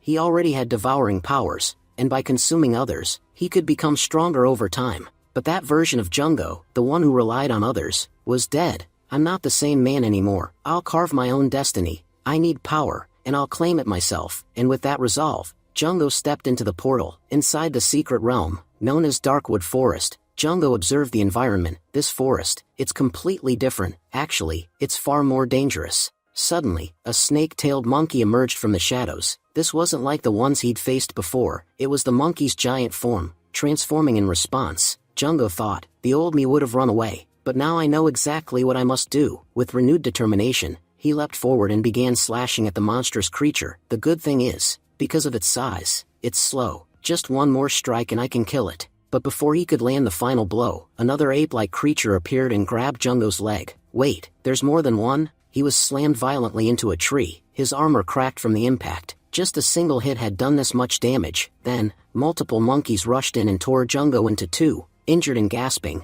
Jungo hid among the trees, thinking, "I need to stay out of their sight. If they spot me now, they'll rip me apart." Using his ability, he released a thick toxic gas. The monkeys were unable to see through it. Slowly, thanks to his immortality, Jungo's body began to heal. Within just 5 minutes, he was fully recovered. He assessed the situation carefully. These monkeys, they're weaker than the steel horn, but the problem is, they fight in packs, which drastically amplifies their strength. If I didn't have immortality, I'd already be dead. He knew he could defeat them one-on-one using his kick attacks, but a whole group? Impossible. Then, a strategy struck him. Wait, this realm isn't that different from the Abyss. In the Abyss, spiders were the natural predators of monkeys. They'd trap them in webs and kill them. If I can lure these monkeys into those webs, I might stand a chance. With that, Jungo made all his pollen vanish and stepped into the open. "Come catch me, you stupid monkeys." He ran, intending to lure them toward the spider territory. "If I can just lead them to those spiders, things will get so much easier." Activating his frogly power, Jungo dashed forward at incredible speed, thinking, "This might be the only chance I get to win." No matter what it takes, I'll do it. Just then, a monkey grabbed his leg again, but Jungo instantly transformed his foot into mucus and slipped free. He whispered, eyes fixed ahead, "Finally, I've found them." His system confirmed, target identified, giant spiders, guardian-level monsters. Without hesitation, Jungo activated his white feather and flew out of sight. He noted that the monster form he had taken was one that spiders instinctively feared. They had seen it and didn't dare attack him. In my previous missions, I absorbed so many monsters, and now, I'm finally seeing the benefits. Soon, the giant monkeys got caught in the spider webs. Just as he planned, the spiders emerged and began attacking. They injected venom directly into the monkeys, and despite their strength, the monkeys were no match for the poison. One by one, they fell. Watching from above, Jungo thought to himself, even after everything, I couldn't beat those monkeys, but these spiders? They're killing them like it's nothing. He observed the web's strength. Once trapped, escape was nearly impossible. They use these webs to hunt other monsters, but it looks like their job's about to get tougher. More monkeys arrived to rescue their kin, and other monsters followed. It's going to be an all-out war, spiders versus monkeys, and as expected, the two groups clashed violently. Jungo smirked, watching the chaos unfold. Everything is going exactly how I wanted. Two natural enemies tearing each other apart, and they don't even realize I'm sitting up here, enjoying the show. With that, he activated his Mentis scythe and dove into the battlefield. In one clean strike, he sliced a spider in half. Killing these spiders would have been hard otherwise, but since their attention is elsewhere, I can finish them off easily. He attacked again, and another spider was gone. Jungo was thinking to himself, let these fools keep fighting among themselves while I stay here and keep collecting all the profit. As long as their battle continues, I'll keep absorbing their abilities and quietly make my escape. Moving forward, Jungo devoured a monkey-like monster. Now I'll gain its traits, and my body will become even more powerful than before. However, even after waiting for a while, nothing happened. Frustrated, Jungo muttered, "Cockroach God, come here quickly, the abilities you gave me aren't working at all." Just then, the cockroach god appeared and scolded him, saying that Jungo was a complete fool. He reminded Jungo that he'd had the Devour ability for quite some time now, but still hadn't learned how to use it properly. He explained that a simple bite wasn't enough to absorb a monster's power. To truly gain its abilities, Jungo needed to devour the part of the monster's body where its main strength resided. I know you're not sharp enough to figure that out on your own, so from now on, I'll mark the exact spot on their bodies. Wherever you see a mark, devour that part. You'll gain some truly exceptional powers that way. Suddenly, Jungo noticed that the monkey monster's arm began to glow. The system notified him that the creature's main power was located in its biceps. Without hesitation, Jungo lunged forward and devoured that exact spot. The system then confirmed that he had acquired a new ability. Previously, he had the snake ape long arm, but it had now upgraded to the giant snake ape arm, with power nearly 20 times stronger than the previous version. Excited, Jungo exclaimed that he could actually feel the power coursing through him. His arms now felt charged with a unique kind of energy. Looking around, he realized that this battle would likely go on for a while, giving him plenty of time to absorb even more powers. Looks like I'm going to benefit a lot from this fight. As he continued collecting new skills, Jungo eventually unlocked 4 new abilities. Grinning with satisfaction, he declared, "Now I have the same cycle of abilities those monsters had. They're no use to me anymore. It's time to wipe them all out." With lightning-fast speed, Jungo eliminated the remaining monsters. After that, he made his way through the dense jungle and arrived at a large door. He asked Cockroach God, "What is this place?" The Cockroach God replied that behind this door lived the boss of the entire secret realm. Jungo admitted, "To be honest, this aura feels overwhelmingly powerful." Suddenly, Jungo noticed something glowing nearby. Curious, he picked it up. The Cockroach God told him it was called a Secret Realm Gem, or rare magical crystal found only in secret realms. He explained that the gem had likely taken hundreds of years to form by absorbing the bodies of countless fallen monsters, and in doing so, it had acquired an immense amount of energy. This one gem alone holds more power than you could ever imagine. He also told Jungo he had 2 options. First, absorb the entire gem to massively boost his own power instantly. Second, absorb only half of it and use the remaining half to open a portal, which would allow him to escape the realm whenever he wanted. Jungo, fascinated by the item, thought, "This gem really is incredible, but honestly, I don't want to use it just yet." He hadn't fought the realm's boss monster yet, so he wasn't even sure if he needed the gem's power at all. He decided to first face the boss and assess the situation before making any decisions. He acknowledged to himself that opportunities like this wouldn't come again, so escaping now wasn't an option. Resolute, Jungo moved forward and stood before the boss monster. The boss was revealed to be a heavy-horned beast man, whose danger level wasn't even shown on Jungo's system. He realized, this monster is so powerful, I can't even read its level. That means the difference in our power is massive. We must be at least 20 meters apart, and yet, I can still feel the pressure from him clearly. Jungo admitted to himself that this beast truly was something extraordinary. The boss monster then spoke. So, a human has entered here? You must be the one who killed my steel horn. Shocked, Jungo thought, another monster that can speak? And it says I killed its steel horn? That means these monsters have their own society. They distinguish between themselves and others just like humans do. Without warning,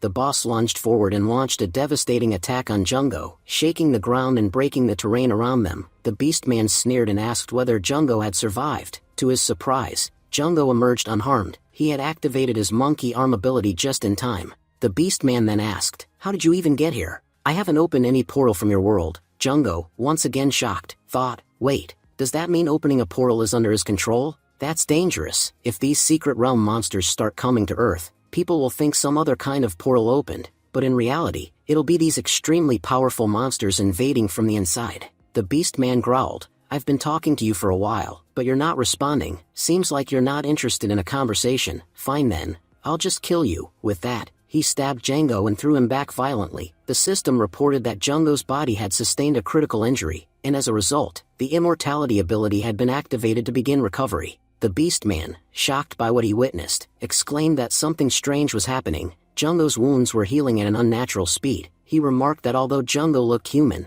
there was something far more monstrous about him. No human could possess such an advanced regenerative ability. Acknowledging the uniqueness of Jungo's body, the beastman declared that after killing him, he would conduct research on his corpse to uncover the source of this mysterious power. Without hesitation, the beastman launched another ferocious attack on Jungo, but just in time, Jungo activated his dynamic vision. The system explained that this ability would allow him to perceive high-speed movements as if they were in slow motion. Amazed, Jungo thought to himself that this ability was truly incredible. He could now track the monster's attacks with ease. Although the boss monster was incredibly powerful, its attacks were relatively simple and predictable. Dodging them wasn't as difficult as it initially seemed. As the beastman's next blow came in, Jungo quickly stepped to the side and dodged it with precision. Advancing strategically, Jungo thought that the only edge he had in this battle was speed. With that in mind, he activated his slime ability on his arm. His thoughts raced. No matter what, I need this creature's power. If I can obtain it, fighting him will become much easier. But just then, the beastman landed a hit,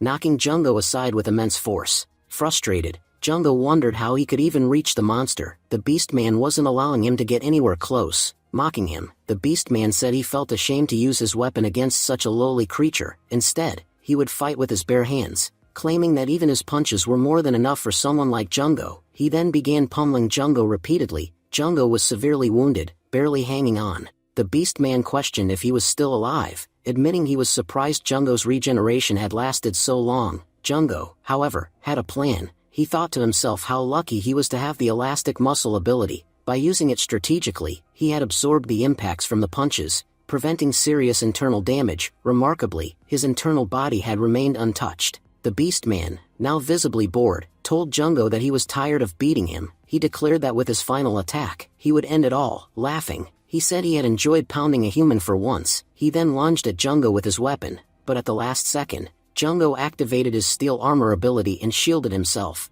The system explained that this power had come from the steel horn monster, and it allowed Jungo to harden any part of his body, significantly boosting his defense. The fight escalated. A violent clash erupted between the two. Jungo and the beastman exchanged punches at full strength. Jungo noted that his skin had become incredibly hard, allowing him to withstand the beastman's blows. However, the monster's flame-infused punches were starting to melt his outer layer. Jungo admitted to himself that other than his current skills, there might be no other way to survive this encounter. At that moment, Cockroach God appeared again and warned Jungo that he had used up too much of his immortality and regeneration. If he needed healing again, the god wouldn't be able to help. He urged Jungo to use the secret realm gem to escape while he still had the chance. There's no benefit in dying here, but Jungo stood firm. He told himself he hadn't lost yet, and unless he truly fell, he would not accept defeat. He remembered how hard he had worked to get this far, and how just yesterday, he had sworn an oath to become powerful. That wasn't a promise he was ready to break. Not today. With renewed resolve, Jungo launched an attack using his monkey arms, aiming directly at the beastman. But the monster spun his weapon and effortlessly knocked Jungo backward once again. The beast man growled that he had already said he was bored and that Jungo clearly wasn't listening. To finish it once and for all, the beast man activated his lava burst, manipulating the molten lava around him and hurling it toward Jungo. Dodging frantically, Jungo could feel the intense heat. He realized that even a slight touch from the lava would melt his body completely. Using his frog leap ability, he attempted to flee, but the lava relentlessly chased after him, and several droplets even burned his body. Gasping in pain, Jungo admitted, "It's impossible to dodge every drop." The system notified him that immortality had been activated again, but even so, the system warned that this wound couldn't be healed. The injury was too dangerous, and because Jungo was still taking continuous damage, healing was impossible. Until the damage ceased, recovery could not begin. Jungo found himself wondering in shock what kind of attack this was. He realized that even his immortality ability wasn't working because of it. Before he could react further, the beast man launched another assault, this time using molten lava. The beast man admitted that he had initially planned to research Jungo's body after killing him, but now, he no longer had any interest in such a worthless specimen. He would simply melt him down. Jungo, in turn, acknowledged to himself that he was going to die today, but if he had to die, he swore he would take the beast man down with him. With that, Jungo forged a steel armor spear and began advancing toward the beast man, cutting straight through the lava. He muttered that the ongoing fight had driven him crazy, and now, he too was finally ready to get serious. With that resolve, he attacked the horns of the beast man, but the result was underwhelming. Only small cracks formed on the horn. The beast man laughed and mocked him, saying, "You said you were getting serious. Is this all you can do even at full power?" Without giving him a moment to recover, the beast man unleashed a brutal lava-infused punch, one so intense that within 2 minutes, Jungo was left completely scorched and nearly unconscious. Watching helplessly, Cockroach God pleaded with Jungo to listen. He warned that the monster was far more powerful and operated on a level way beyond Jungo's current capabilities. No matter how hard you try, you cannot win this fight. The god reminded Jungo that out of all the people in 5,000 years, he had been the first human to ever ask him for something. That was why the god didn't want to see Jungo die. Not here. Not like this. He insisted that he didn't care what Jungo wanted. He was activating the secret realm gem and opening the portal. It was time for Jungo to escape, but Jungo refused. He smashed the gem with his hand, stunning the god. Cockroach God yelled, calling him a fool and demanding to know what he had done. He reminded Jungo that this was his last chance to survive. Jungo calmly responded that he had already accepted death long ago. He was no longer afraid of dying. All he wanted now was to do something meaningful before he died. Something that would make him feel proud, even in death. At the very least, he hadn't run away. He had stayed and fought with everything he had. The god declared that Jungo had lost his mind. But just then, they witnessed something incredible. The entire power of the gem flowed into Jungo's body. His body began to glow intensely, radiating with energy. Even the beast man was shocked. He asked aloud what was happening, confused how this boy, who had been completely drained just moments ago, was suddenly emitting such overwhelming power. The system then notified Jungo that he had passed the second trial of the cockroach god, simply by not running away from death. As a reward, his fighter form was now being unlocked. As Jungo looked down at his glowing body, he asked in amazement what this power was. He could feel a new strength awakening inside him, something completely different from what he'd known before. He asked Cockroach God what exactly this fighter form was. The god explained that fighter form was a kind of evolution. In this form, Jungo could freely use all his abilities, and even more impressively, he could fuse and evolve them. He assured Jungo that he'd soon come to understand just how powerful this form truly was. Before Jungo could explore it further, the beast man attacked once again, launching a full-scale lava stream at him. It hit Jungo directly, but when the smoke cleared, everyone saw that Jungo had not suffered a single scratch. Cockroach God smiled and reminded Jungo of what he had said. The fighter form could fuse and evolve abilities. Previously, Jungo had only been able to use one type of armor at a time, but now, his armor had combined the cockroach shell, the elastic toad skin, and the hardness of steel armor into one fully fused form. The cockroach god explained that the result of fusing 3 types of armors was a dramatically evolved state with unbelievable durability. The lava stream, once devastating, now had no effect on him. He continued, revealing that as Jungo acquired more abilities, the fighter form would continue to evolve. If he could defeat and absorb the beast man, even its powers would become part of him. Jungo admitted that he had nearly lost himself to the beastman's earlier attacks, but fighter form had saved him, and now, without a doubt, he believed this was his ultimate form, one in which he could defeat anyone. Now, he declared, this fight would finally be an even match. Meanwhile, Beastman assumed, that human must be dead. No one could survive my lava stream. But Jungo emerged through the smoke and landed a crushing punch. The system announced that Jungo had combined elastic muscle and monkey arm, giving his strike tremendous power. Cockroach God reminded him, in fighter form, you can activate multiple skills at once. Using them in combination greatly amplifies their power. Shocked, Jungo admitted, I never thought a single punch of mine could have this much impact. The attack and defense of this form are insane. Cockroach God added, didn't I tell you? This form multiplies your agility, stamina, and strength tenfold. Jungo grinned, Cockroach God, you're amazing. Beastman, still reeling, said, even after such a deadly attack, your body doesn't have a single scratch. How can a human be this powerful?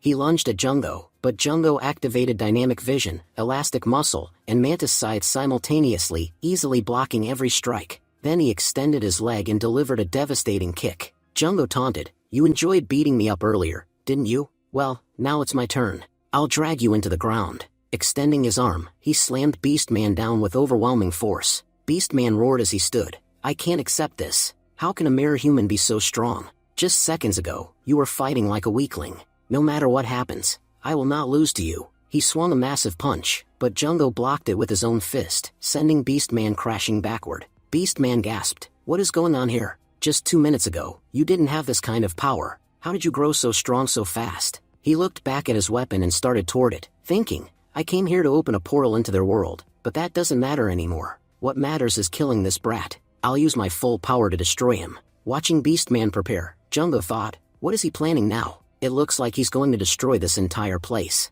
Beastman sneered, you had plenty of chances to kill me earlier, foolish human. Instead, you let me recover and prepare. Now, you've thrown away your final chance. This time, you're not escaping my hands alive. Jungo replied coldly, we'll see who dies here. Time will tell. Using his enhanced vision, he scanned every weak spot on Beastman. Cockroach God explained, this is another perk of fighter form. If you have multiple vision powers, this form combines them all. That's why you can see this monster's critical points. Absorb a more powerful creature later, and you'll even be able to see exactly where to strike for a one-hit kill. Jungo then dashed forward at blistering speed. Beastman was stunned. Where did that kid go? In an instant, Jungo appeared and struck him with a brutal kick. Terrified, Beastman muttered, I'm no monster, he is. Jungo activated Frog Leaf and Mantis Scythe, declaring, before I kill you, I'm going to use your powers. Then he bit off Beastman's horn. Beastman shouted, boy, you're wasting time. You've had so many chances to finish me off, but every time, you let me recover. And now, I've completely regained my full strength. You're about to witness the true power of a Beastman. With that, Beastman created a massive tornado of lava. If you have the guts, survive this. This is the ultimate form of my lava burst. I've buried the mightiest enemies with this attack, and you're just a human. No matter how strong you are, victory will be mine. As he launched the attack, Jungo spoke calmly, you think a human can never defeat you? That's your biggest mistake. You call me foolish for giving you chances, but I was giving you time to show me everything you have, so you'll have no regrets when you die. When your life ends, you should know you challenged the wrong man. With a surge of power, Jungo completely destroyed the massive lava tornado with ease. Beastman stood frozen, shocked beyond belief, as his most powerful attack was effortlessly obliterated before his eyes. Beastman shouted, no, this is impossible. My attack has never failed before. How can it fail against a mere human? Jungo smirked, no one's probably ever told you this before, but your horn tastes just like black pepper. And you know what? I really love black pepper. You're not getting out of here alive. I'm not just going to kill you, I'm going to eat you. Meanwhile, Beastman muttered nervously, Mom, I want to go home. There's a monster here that actually eats other monsters. Jungo said coldly, you had so much faith in your ultimate move. Let's see whether it can even scratch you. As he spoke, Jungo started forming a lava tornado. The system announced, you have acquired a new attribute, Molten. Using this power, you can control lava. Since you gained this ability in fighter form, you've received a bonus. Your fire-based powers have leveled up into heavy lava. Jungo used his new ability to create a swirling lava cyclone. Terrified, Beastman begged, please spare me. If you want to rule this place, I'll serve you. I can even work as your servant. Just don't kill me. Jungo laughed, you're too late for begging. With a single attack, he reduced Beastman to ashes. After the fight, Jungo discovered a glowing crystal. Shocked, he asked, what is this thing? Cockroach God explained, this is called a monster seal. When you defeat a top-class monster inside a secret realm, you sometimes receive this seal. Using it, you can transform into that monster far more easily. You already have transformation powers, so you should know who to give this seal to. Jungo thought, right, I have Fatty. If I give this to him, he'll become incredibly powerful. He broke the seal, and the system announced, "Your Imperial Guard, Fatty, has been granted Beastman's power. He can now transform into Beastman at will." Imperial Guard fully recovered. "You may summon him anytime." Jungo smiled. "Good. I need to see Fatty. Last time, he was killed for nothing by Elaine." Just then, Fatty appeared, already transformed. "Boss, why are you so small now? You used to be much bigger." Jungo laughed. "This skill is amazing. That means any powerful monster I defeat in a secret realm, I can transfer its power to you. One day, you'll become as strong as me. You'll be a great help against any tough opponent." Fatty looked at his new body. "Boss, is this really me? I feel so ugly now. I used to be cute and handsome, but this body is awful." Cockroach God chuckled. "Jungo, Fatty has an incredible ability. He's now as strong as Beastman was, but unlike Beastman, Fatty can evolve alongside you. As you grow stronger, his forms will grow stronger too. In fact, he can take Beastman's power to a higher level, something Beastman himself could never do." Suddenly, a huge boulder crashed down. Fatty casually caught it with one hand and threw it aside. Crying, Fatty complained, "Boss, fix me. Look what happened to my body. I used to slip through door cracks, but now I'm huge. I'm not cute. I'm not handsome. Please don't abandon me." Jungo punched him lightly. "You're my Imperial Guard. Do you really think you'll stay weak forever? If you want to stay by my side, you must become powerful. This is only your first form. In the future, you'll unlock many incredible forms. So stop whining and learn to use your power." Fatty summoned a spear just like Beastman's, and suddenly attacked Jungo with a powerful lava burst. The impact even damaged Jungo's fighter form armor, leaving cracks. Shocked, Jungo thought, "What's going on? Beastman couldn't harm me at all in fighter form, yet Fatty's attacks are breaking through my armor." He turned to Cockroach God. "How is Fatty doing this?" Cockroach God explained, "Beastman had to maintain this entire secret realm, so he couldn't use his full power against you. Fatty doesn't have to divide his strength, so he can use Beastman's abilities at full force. That's why his attacks affect you. Imperial Guards are truly extraordinary. You'll learn just how extraordinary as time goes on." Jungo thought, "Ever since I gained Beastman's power, I've grown so much stronger. My most powerful ability has become Molten. The best part is that I can transform Fatty into a beast whenever I need him in a tough fight, but I'll only use him in extreme situations, and I'll never let humanity see him. If humans discover all my secrets, they'll definitely try to destroy me. That's why I won't trust anyone completely." He clenched his fist. "It's time to enter the tournament. Before, I wasn't ready, but now, with this new power, I'm fully prepared. No matter what obstacles I face in the selection tournament, I'll overcome them all. Extermination Squad, wait for me. Soon I'll join you, and I'll become the strongest member of your squad." 3 days later, the scene shifts to the arena. We see Jungo arriving to participate in the tournament. The entire audience is buzzing with excitement. Surprised, Jungo thinks, "So many people showed up just to watch? I thought this was going to be an ordinary tournament. This is strange." Aline says, "You don't need to be so shocked, Jungo. This tournament is extremely important for the entire Mingxi city. The Extermination Squad is the reason humanity has survived here at all. Without our squad, survival would have been nearly impossible. That's why people value this event so much. But this tournament isn't just about how many people get recruited into the squad. You could say it's a political battle, a fight between the most powerful figures in the city. There are 4 major families here, and each will definitely send their best members to compete. Whoever wins decides which family will rule the city for the next 4 years. It's like an election, except power, not votes, determines the winner. The family whose members perform the best will grow stronger and gain influence." Just then, a group of intimidating people walk past Jungo. He asks, "Aline, who are they?" Aline replies, "The man with the eye patch is Manhwa. Everyone around him is from the Bai family, one of the city's 4 most powerful families. The Bai family controls the city's intelligence network, and to strengthen their influence, they've sent their top members here. Over there, see that man? His name is Tony Romanoff. He's representing the military. Honestly, he has the highest chances of winning. The biggest problem for our extermination squad is the military. Before our squad was formed, the military held all the power and respect. But after our squad proved itself, the military's influence diminished. Now they want to win this tournament to weaken us and restore their former dominance. If they regain full control, I guarantee the city's future will be in danger." Meanwhile, Tony says to Baihua, "Brother, what do you think our chances are?" "Honestly, I'm just praying we make it into the top 4. I'd hate to be beaten by some minor family." Baihua laughs. "Don't joke, Tony. Everyone knows how strong you are and where you'll rank. But just to be clear, our Bai family fully supports the Romanov family, and will always stand by you." Others nearby comment that all 4 great families are incredible, each excelling in its own field. Suddenly, another major family enters the arena, represented by Saintess Karen of the church, one of the 4 families. Aline explains, Saintess Karen has the power of mind control. Look at her followers. Notice how their eyes are all covered? That's because anyone who meets her gaze falls under her control until they look into her eyes again. To prevent accidents, she keeps her puppets blindfolded. Be careful, Jungo, don't ever meet her eyes.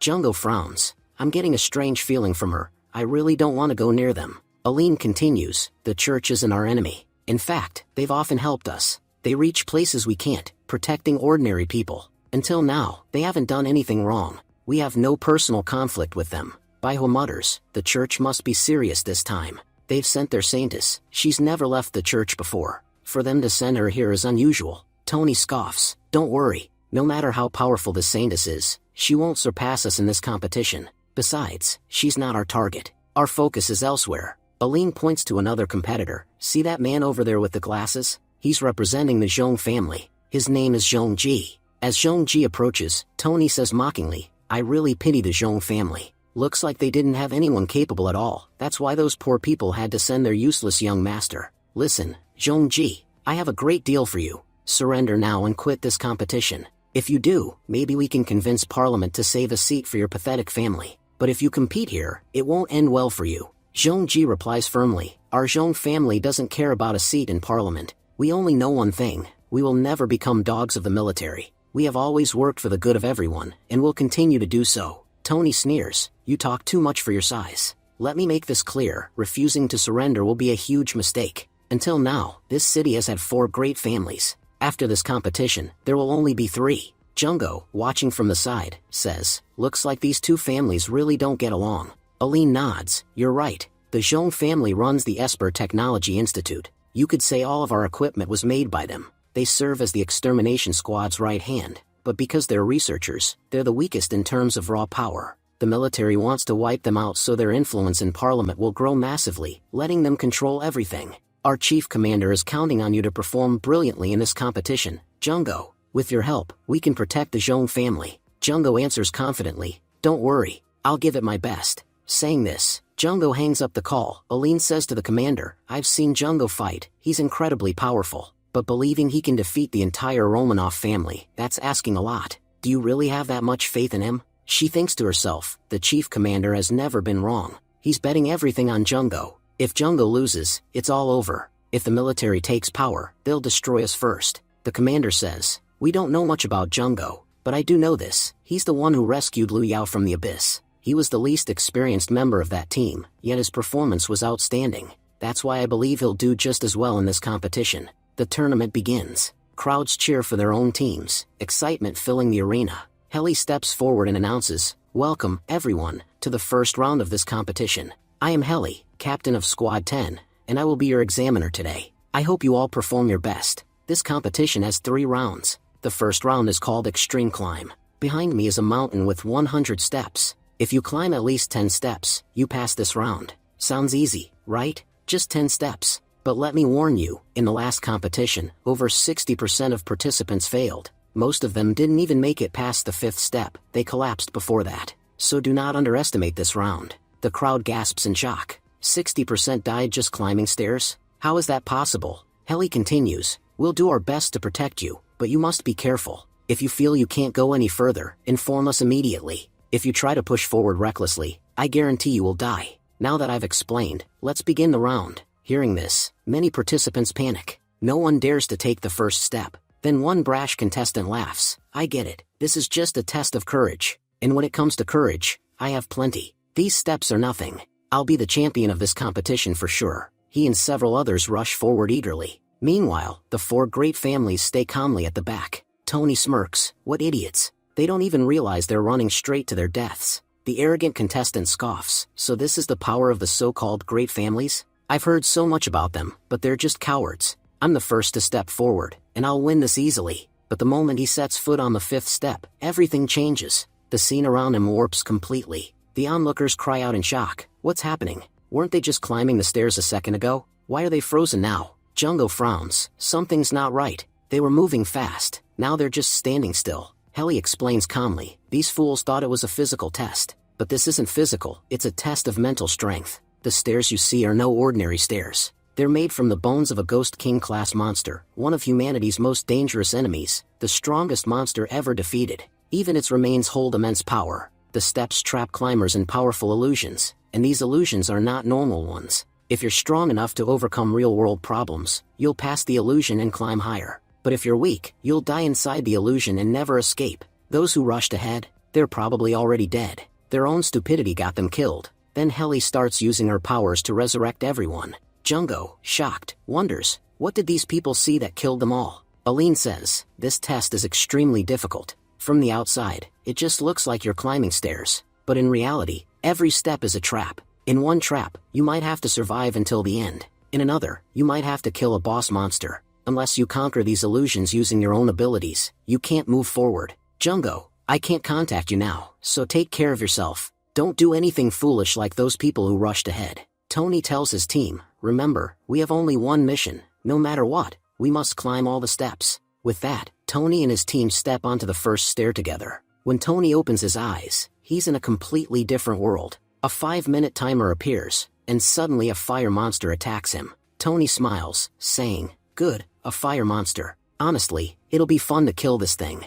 I just need to hold it off for 5 minutes. This shouldn't be too hard. Working together, his team creates a shield from water, then freezes it in place. Using this, Tony finishes the monster off quickly. The illusion shatters, and his team starts moving forward. The commander comments, this is exactly what I expected from the Romanov family. Not only Tony Romanov himself, but his companions are extremely powerful. I can guarantee they're all elite military members. I have to admit, the military has put everything into winning this competition. Aline thinks to herself, how can the commander stay so calm? Doesn't he realize their strength is terrible news for us? Looking at him, it's as if he doesn't even care. The commander reassures her, don't get nervous, Aline.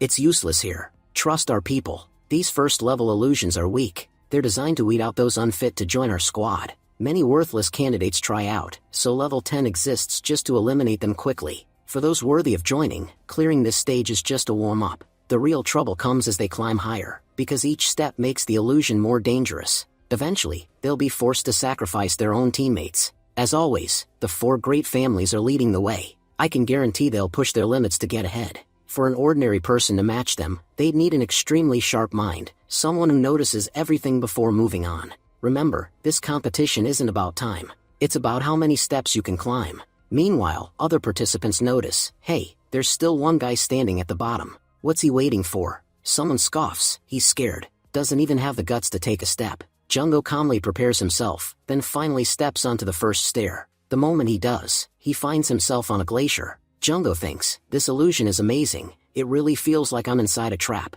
He summons his spear to defend himself and transforms into fighter form. Suddenly, a powerful monster charges at him. Jungo smiles, fighting in this kind of terrain is tricky, but since I can choose which abilities to use, this shouldn't be a problem. He selects Spider Stinger and Tongue Snap as his abilities. With these two, I can kill it easily. In a single attack, he destroys the monster. This feels like a warm-up. Compared to the monsters I've fought before, this is nothing. Step by step, Jungo keeps climbing. According to what Aline told me, the tougher monsters ahead will be Guardian class. With my current power, I can handle them easily. When he opens his eyes again, he finds himself trapped inside glass. Jungo thinks, these illusions are unpredictable, they're so close to reality. He summons his spear and launches a deadly attack, destroying the entire maze. If I had only one ability, this would be hard, but I have so many that I can adapt to any environment. I'm confident I can move fast. Seeing his speed, nearby participants are shocked. The man next to Jungo says, after 2 steps, look at how much this guy is showing off.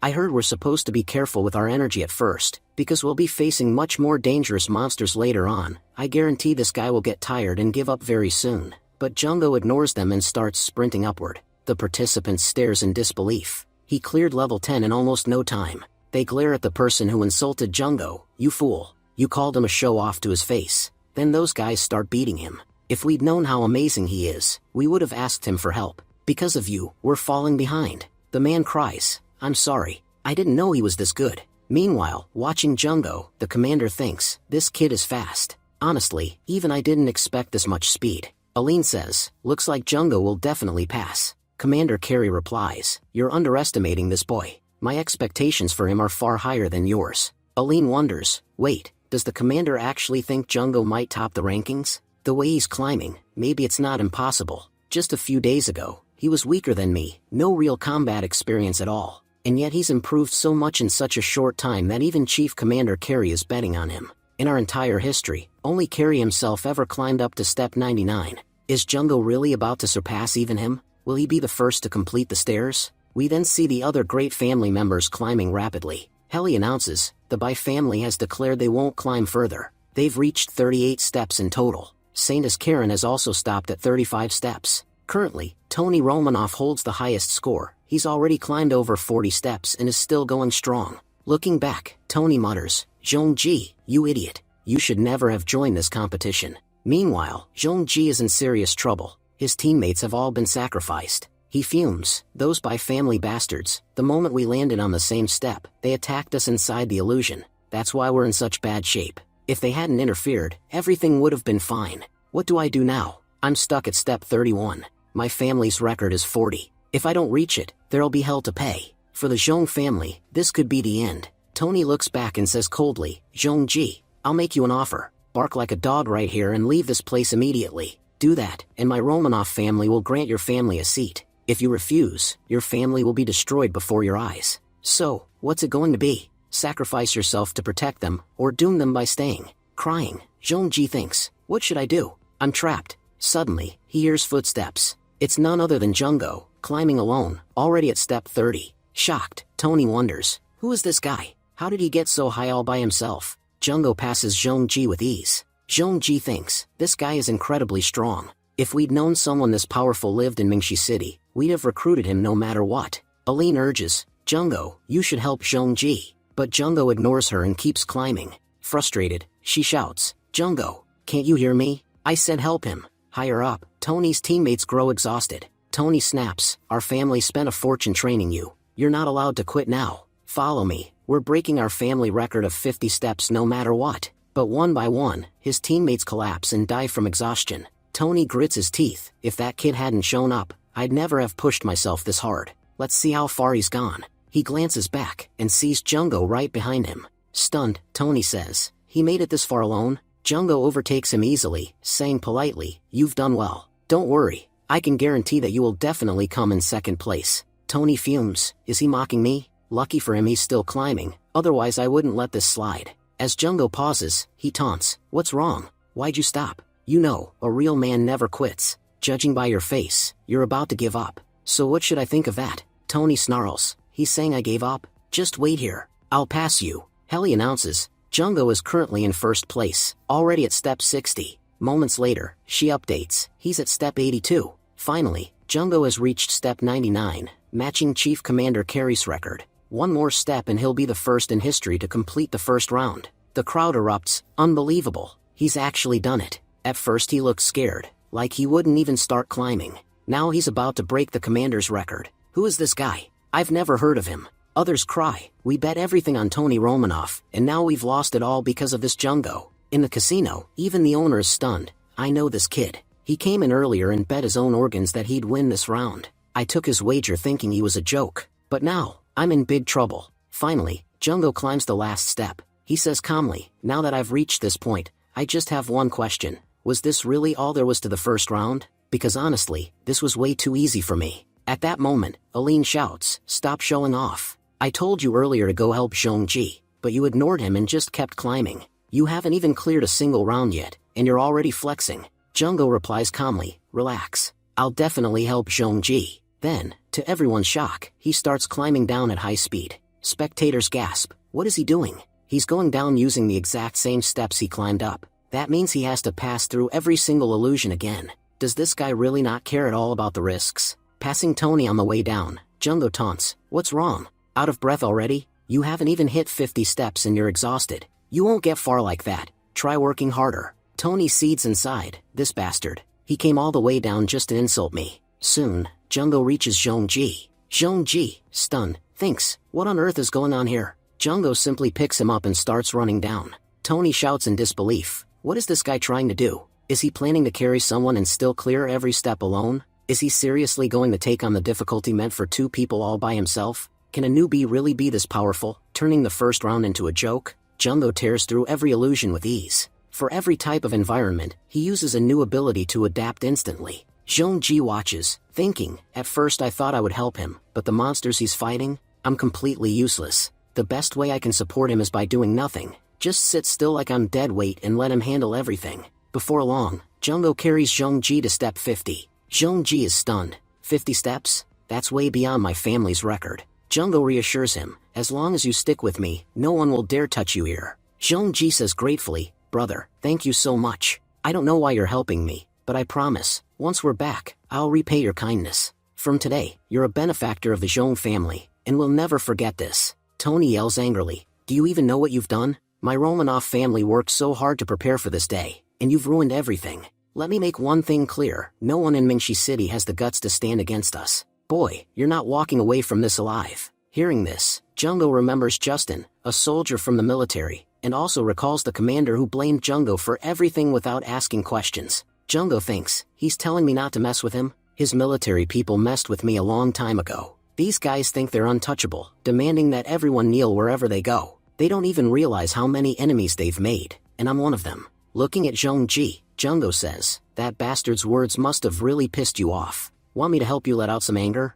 Zhongji grins, yes, brother. If you do this, I'll give you an extra reward. Jungo steps forward and lands a massive punch on Tony. As Tony falls, he thinks, Chief Commander Carey doesn't like us. But even he never openly moves against us. Who is this guy, daring to do it so openly? Doesn't he care that staying in this city will become impossible for him? Tony crashes down the steps, while the heads of the Bai family and the Romanov family watch. The Romanov family head growls, chanting, who the hell is this Jungo? I want everything on him. I expect a full report by tonight. Bai Shinting nods, understood, Chairman. The Romanov head adds coldly, I don't care who he is. Anyone who crosses our family doesn't survive in this city. This man is Rhodes Romanov, Chairman of Parliament and current head of the Romanov family. 2 days later, we see Jungo relaxing in his room, thinking, it's been 2 full days since the first round of the tournament ended, and everyone's still shocked by the results. Tony Romanov, who was supposed to dominate, ended up in 3rd place because of me. I have to admit, he's strong.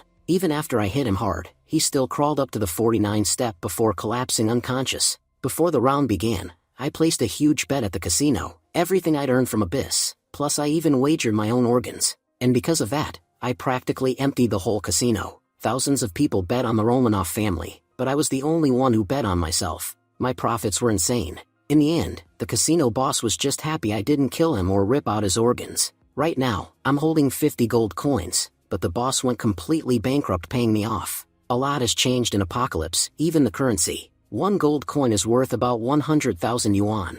Aline had mentioned that 50 gold coins is a very large amount. Even her annual salary isn't that much. And by helping Zhong family's young master, I also received a reward. On top of that, they promised me, if I ever need help in my life, they'll never refuse me. While eating, Jungo was thinking about all this when Aline suddenly walked into the room. Jungo looked up and asked, what's wrong? Why do you look so angry? Aline replied, the Zhong family offered you a 3-story villa, but you turned it down just to stay in this dump? Jungo, are you out of your mind? Jungo said calmly, I have my reasons for staying here. That villa they offered was far away, and I didn't think it would be safe to live alone there. Where I'm staying now is much closer to the extermination squad, so if there's ever trouble, you guys can reach me fast. Jungo thought to himself, Aline's house is nearby. If I move too far away, it'll be much harder to see her. Aline crossed her arms. All I'm saying is, in Apocalypse, money is extremely valuable. Don't waste it. The more you spend on becoming stronger, the better it is for you. Look, Jungo, there's an auction tonight. I'll take you there and show you how to actually use your money properly. Later, the scene shifts to night. Jungo and Aline have left for the auction. Looking around, Jungo said, where have you brought me? Honestly, this doesn't look like a place where an auction would happen. Aline explained, nothing sold here ever reaches the public market, but everything here is in huge demand. That's why they sell it in this place. They call it the black market. Jungo was shocked. Black market? Isn't it illegal to buy things here? Aline smiled. In the world of Apocalypse, nothing is illegal. They approached a building. Aline knocked on the door and said firmly, stay close to me. This isn't the kind of place you can wander around. Inside, several guards surrounded them. One man stepped forward. Show your invitation. Nobody gets in without one. Aline calmly pulled out her invitation and handed it over. After verifying it, the man said, follow me. Soon they reached the auction hall, already crowded with people waiting. Jungo muttered, I didn't expect so many people here. Aline, is this place really legal? Aline replied, this place is backed by the Bai family. Whether it's technically legal doesn't matter. If the Bai family supports it, that's all the legality it needs. Ordinary people can't enter here, only those who can actually afford to buy things. That's why so few people ever receive invitations. Meanwhile, on the second floor, inside the Romanov family's private room, an agent named Hart was watching. A subordinate whispered, "Boss, that's Aline down there, and with her is that brat Jungo." Hart narrowed his eyes. What a small world. That kid provoked our family the other day, and now he's sitting right in front of us. The auction begins. The host greeted everyone warmly. Welcome, everyone. Tonight we have many treasures for you. Our first item, a mermaid's tail. The crowd buzzed with excitement. That's an extremely rare monster part. Eating it greatly boosts strength. I've even heard it stops aging and makes you look younger. If we buy this, our girlfriends will love us for sure. The host announced. The starting price is 1 gold coin. Bidders immediately started raising offers one after another. Cockroach God whispered to Jungo, the mermaid's tail is just an F-grade item. Jungo frowned. What? Only F-grade? Its traits aren't even that good, yet everyone's bidding so high. Aline explained, it extends lifespan. Of course people will fight over it. The host then said, we also have some leftover stock from our previous auction. Everything tonight comes with an incredible discount. Starting price, 100 copper coins. Some buyers scoffed. Do they think we're stupid? Why would anyone buy such worthless junk? Sure, monster corpses have value, but not every part is worth anything. Only a newbie would waste money on this. Cockroach God commented, look closely, there are multiple corpses here, and some are a rank and B rank. Jungo thought, maybe it's useless to them, but for me, this is the best stuff in the world.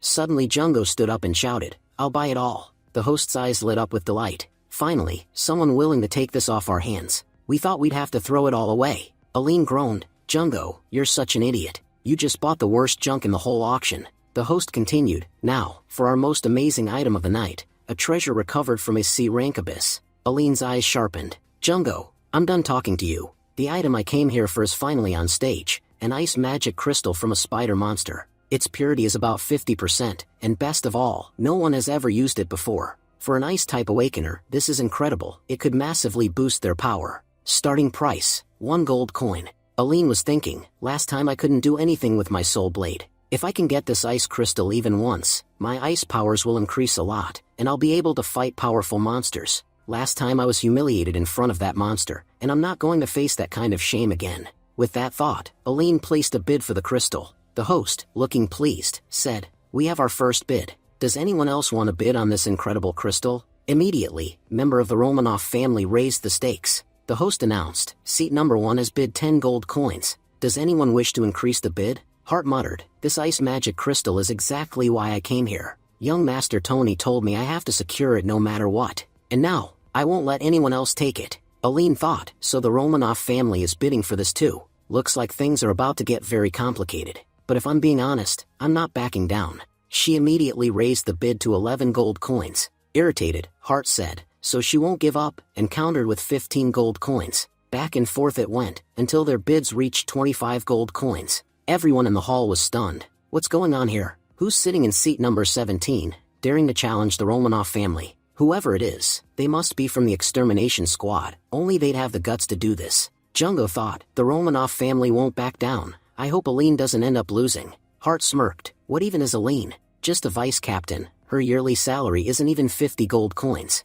At most, she can pay 30 gold coins for this bid. But she doesn't realize, where her limit ends, the military's real power begins. Sure enough, Aline raised her bid to 30 gold coins, everything she had saved. The host smiled. Tonight's bidding war is truly exciting. Who will win, number 1 or number 17? Aline thought, if this bidding goes any higher, I won't be able to do anything. I've already used up all my savings. I have nothing left to give. Hart declared confidently, this isn't ending so soon. My bid, 35 gold coins. The crowd gasped in shock. Aline's heart sank. She knew she couldn't go any higher. Just then, a soldier walked up to her and said mockingly, Vice Captain Aline, a message from my boss. Are you out of money already? If you can't afford to play, you shouldn't come to places like this. Why embarrass yourself here? This isn't a place for the poor. Hart laughed openly. Look at their faces. This is fun. The host asked one last time, does anyone wish to bid higher? At that moment, Jungo leaned over, took Aline's bidder number, and shouted, I bid 50 gold coins. The entire hall froze in shock. Aline thought, what on earth is Jungo doing here? Hart grinned, looks like things are getting interesting. Honestly, I've been coming here on behalf of the Romanov family for years, and not once has anyone dared to bid against us, let alone beat us. This is the first time someone's even tried, and that's why defeating them now is even more important." He immediately countered with another bid. The host announced, "Seat number 1 has raised the bid to 55 gold coins." Jungo and Hart kept pushing the price higher and higher. The host exclaimed, "We've already reached 80 gold coins. Does anyone want to go higher?" Jungo stood up. "Yes, I'll pay 90. Aline whispered urgently, "Jungo, we can't go higher than this. You've already named an incredibly high price." Jungo thought, "Between me and Aline, we have about 80 gold coins, and Zhongji said the villa he's giving me is worth 20 gold coins. If I add it all together, we have enough. I'm not backing out of this bidding." Jungo said aloud, "Aline, there's no need to panic. You're the one who said we should spend whatever it takes to become stronger. Don't worry about the money. I'll talk to Zhongji." Just then, Zhongji walks in and says, "How could it be that my benefactor needs my help, and I refuse to give it?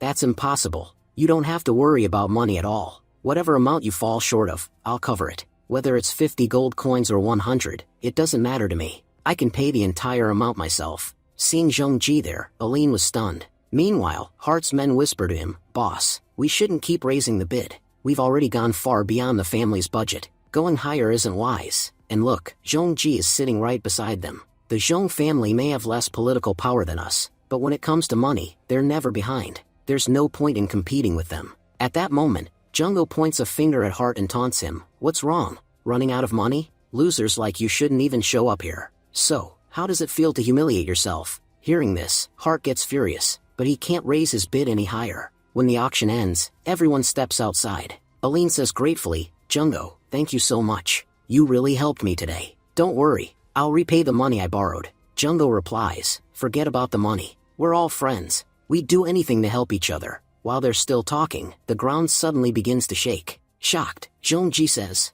"What's going on? There was no alert today. How can there suddenly be an earthquake?" Aline answers, "The squad just issued an emergency alert. Our city is facing an A-level threat." The scene shifts to the mountains outside the city. We see a massive abyss opening up in the ground, and terrifying monsters crawling out of it. Aline receives orders, "Evacuate every single person in the city to the rest houses. It's not safe for anyone to stay at home." Aline calls out, "You all understand what to do, right?" Jungo responds, "Don't worry, we're part of the squad. We'll do our best to protect everyone." Zhongji adds, "I'll help too." With that, the three of them rush out to defend the city. Meanwhile, monsters were attacking, fires were raging everywhere, and announcements blared through loudspeakers. "All civilians, head to the rescue shelters. Staying in your homes is no longer safe." Rescue squads were trying to control the panic. "Don't push. Stay calm and move to the shelters. You'll all be safe," they shouted, guiding people to safety. But then, the soldiers spotted a massive swarm of monsters approaching from the sky. The creatures attacked directly, killing several squad members. Terrified civilians screamed, "The soldiers are dead. Who's going to save us now?" Chaos erupted as people ran in every direction. In the crowd, a little girl sobbed, "Mom, where are you? I'm so scared." Moments later, her mother appeared and hugged her tightly. But before they could breathe a sigh of relief, spider monsters poured into the area, slaughtering people mercilessly. As they ran, the mother prayed, "God, please save us. How did so many monsters invade our city?" One spider monster lunged at them. The mother closed her eyes, bracing for death, when suddenly Jungo arrived, cutting the creature clean in half with a single spear strike. The woman cried in relief, "Thank you so much. If you hadn't come, we'd surely be dead." Elsewhere, Aline had captured two men. A soldier standing beside Jungo said, "These two are shameless. They're members of Tony's team, powerful fighters, but instead of helping, they tried to hide among civilians to reach the rescue shelter." Jungo thought to himself, "Now I understand why Aline distrusts these military guys. They act noble on the surface, but deep down, they're cowards. If they cared, they would have fought to protect people, but instead, they ran."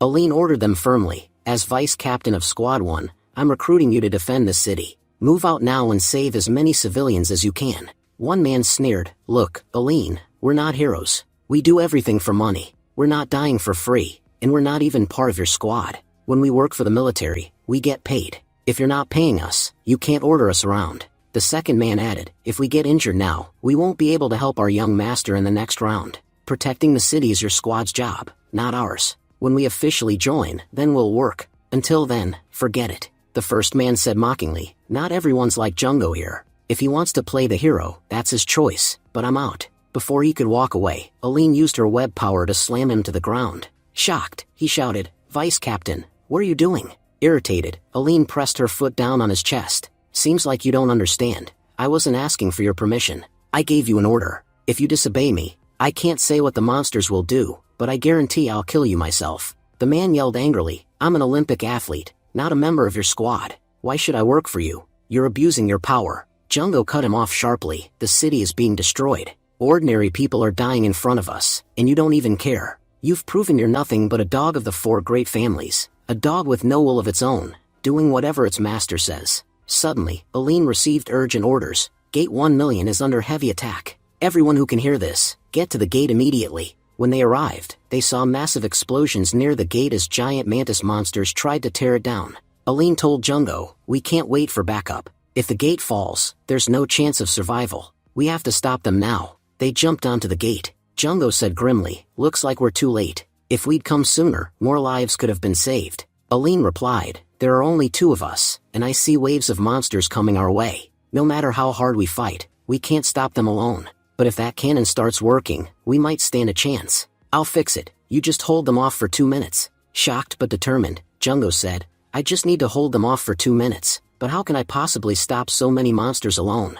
Looks like I have no other choice. I have to fight." Saying this, Jungo charged into battle, cutting monsters down. Smiling grimly, he muttered, "Killing these mantis monsters with their own techniques is actually pretty cool." Then he spotted a spider monster slipping past him. Using his sticky tongue, he grabbed it and hurled it away. Jungo roared, "As long as I'm alive and standing here, not a single monster will enter this city." Even as he spoke, a monster struck him hard. Healing his wounds, Jungo admitted, "These monsters are incredibly powerful. Their level is almost the same as that beast man I fought inside the abyss. Now I understand why those two cowards didn't want to fight. If anyone else took this hit, they'd be dead instantly. One mistake against these creatures means certain death. But no matter how strong they are, it doesn't matter to me. So many people have already given their lives to protect this city. I won't back down, even if I have to give my life, so be it. At least I'll die as a hero, not a coward." Dodging an attack, Jungo unleashed a devastating strike. "I need to rip through this monster's shell. To fight these creatures,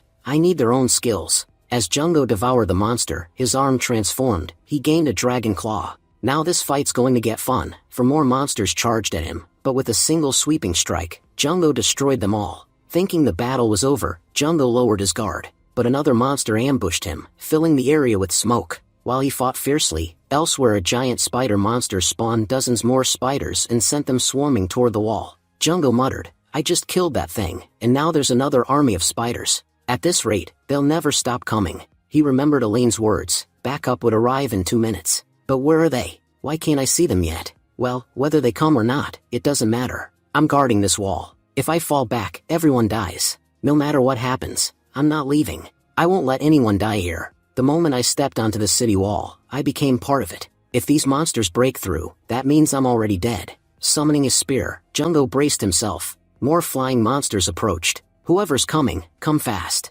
No one's escaping me today. With that, Jungo unleashed a lava tornado, wiping out scores of monsters with a single attack. The scene then shifts to the city's defense room. A man yelled in frustration, "Damn it. What's going on out there? None of our defense systems are activating. Even the main crystal isn't responding. Try again. Get it working. If it doesn't power up, everyone's going to die." Another man, wearing glasses, replied, "Boss, I've tried everything. It's useless. The crystal isn't resonating. Without its power, nothing else will function." As they argued, someone entered the room. The captain demanded, "Who are you? What are you doing here?" The man with glasses looked closer. "Wait, he's just a kid. What's a child doing here?" "Hold on, that's the young master of the Zhong family. They're the ones who built this defense system. If they send him, he must know how to handle it." Zhong Ji stepped forward quickly and took control of the entire system. "I need to see what's wrong, fast." Examining the crystal, he found that it was functioning normally and sending proper signals. The hardware was fine. "There's only one problem. Someone deliberately planted a bug in the system, cutting off our energy supply." "Who would do this?" "Because of that sabotage, our watchtowers couldn't warn us about the attack, our outer bunkers didn't stop the monsters, and even our defensive cannons were disabled. This cutoff has already cost lives. Who betrayed us and handed our city over to the monsters?" He clenched his fists. "That doesn't matter right now. I need to fix this cutoff immediately." Zhong Ji announced, "I'm rebooting the entire system." As soon as he restarted it, All the city cannons roared to life and began firing, easily destroying waves of monsters. Everyone was saying, the Zhong family is truly amazing. Now that their defense system is working, we won't have any problems. Zhong Ji replied, it's great to see how exceptional the squad members are. If the extermination squad hadn't been here, the entire city would have been wiped out by now. And honestly, the church has done an incredible job too. 90% of the seriously wounded were healed by them in time. Even our intelligence bureau has performed well, evacuating civilians to rescue shelters quickly. If anyone's at fault, it's the people from the Romanov family. They failed to use their military resources properly. If they'd done their job, not a single life would have been lost. And to make it worse, they had no intention of helping us until they saw the city on the verge of destruction. Only then did they suddenly send soldiers. I'm sure these are the same people who cut off our energy supply. Sometimes I wonder how low the Romanov family will sink. While everyone celebrated, thinking the danger was over, Zhong Ji knew otherwise. A far greater threat still hangs over us. With the system rebooted, we can hold the monsters back for now. But these cannons will only work as long as the city wall stands. The wall took heavy damage before the cannons activated. If a powerful monster attacks it even once, it will collapse. Jungo, Aline, I'm counting on you. Protect the city wall at all costs. If it falls, everyone dies. The scene shifted to Jungo. Having used so many of his powers, he was completely exhausted, surrounded by piles of monster corpses. There are too many of them. I can barely breathe. The worst part is, I can't use Lava Tornado repeatedly. It's powerful, but its cooldown is 5 full minutes. Holding them off that long is nearly impossible. Where's the backup? When will they arrive? Suddenly, a huge monster advanced toward him. Fighting in frustration, Jungo growled, this endless battle is driving me insane. When will it finally end? With a single swing, he split the monster in two. Roaring in anger, he shouted, Aline, you promised 2 minutes, it's been 15. Is your work still not done? The monsters are increasing in number, and now they're stronger than before. You're not here, and neither is your backup team. I can't hold them all off alone. At that moment, Jungo noticed one monster heading straight for the cannon instead of attacking him. Shocked, he muttered, it's not targeting me, it's after Aline. No, I can't let it reach her. If I don't stop it, she'll die for nothing. Jungo intercepted the monster and killed it, but the attack drained much of his energy. Another monster took advantage of his fatigue and rushed toward the cannon. Jungo shouted, no, I can't stop this one. Just as the monster closed in, the cannon roared to life, slicing it in half with a single shot. Stunned, Jungo exclaimed, what? These cannons are this powerful? If they'd been working from the start, we wouldn't have had to fight so hard. Aline called out, it took longer than expected to fix, but I restored the crystal's power. Now every cannon in the city can fire freely. The cannons opened fire, mowing down monsters, while the backup team finally arrived. Aline said, I've repaired the crystal. Soon, the entire system will be fully restored. Until then, we have to hold the line. Everyone prepared to fight, but then a massive swarm of spiders attacked. We have to wipe them out before they climb the wall, shouted one soldier. But the spiders were too many, and bullets alone couldn't stop them. One by one, soldiers fell. A masked fighter yelled, stay alert. These spiders can strike from anywhere at any moment. Despite their efforts, panic spread. These monsters are too strong. We weren't told they'd be this powerful. We have no chance of survival. Reinforcements joined the battle, but Jungo kept fighting relentlessly. Turning back, he called out, don't worry, I won't let a single large monster get past me. Just hold off the spiders however you can. But when Jungo looked back again, he froze in shock. There was no one left to hold the line. All reinforcement soldiers were dead. Furious, Jungo thought, I couldn't save anyone. These damn monsters, why won't they stop coming? I'll kill every last one of them. Roaring in rage, he unleashed a massive blast on the wall. At that moment, the city's defense system fully activated, and a huge cannon emerged from inside the wall. Aline said, the real game starts now. At headquarters, the officers commended her. Vice Captain Aline, you did an excellent job. With the cannons restored, we can handle the situation from here. But on the city wall, waves of monsters advanced. Aline shouted, what are you waiting for? Open fire. The cannons unleashed a devastating barrage, obliterating the monsters within seconds. Watching this, Jungo thought, in a battle where so many died, these machines ended it so quickly. Most of the monsters were wiped out by cannon fire, and the few survivors fled. I doubt they'll dare attack the city again. Aline remarked, our guardian cannon is extremely powerful. The only problem is that it has to recharge before every shot, and that takes a long time. Normally, when an abyss rift appears near a city, we get news weeks in advance. But this time, one opened so close and no information reached us. If we had even the slightest warning, so many lives wouldn't have been wasted. No one would have had to die. We could have protected everyone. Jungo reassured her. Aline, this isn't your fault. There's nothing we can do about it now. She replied, her voice heavy. I know, but accepting that is the hardest part. Why did so many have to die while we were here? If these monsters have the power to kill, why don't we have the power to protect? As they spoke, a massive monster emerged and charged toward them. Shocked, Jungo exclaimed, another one? Already? The beast smashed through part of the wall with a single blow. Falling back, Jungo thought, this thing is huge. How are we supposed to fight it? He used his long arms to shield Aline, prompting her to cry out. What just happened? How big is this monster? It destroyed all our cannons in one attack. How are we supposed to fight back now?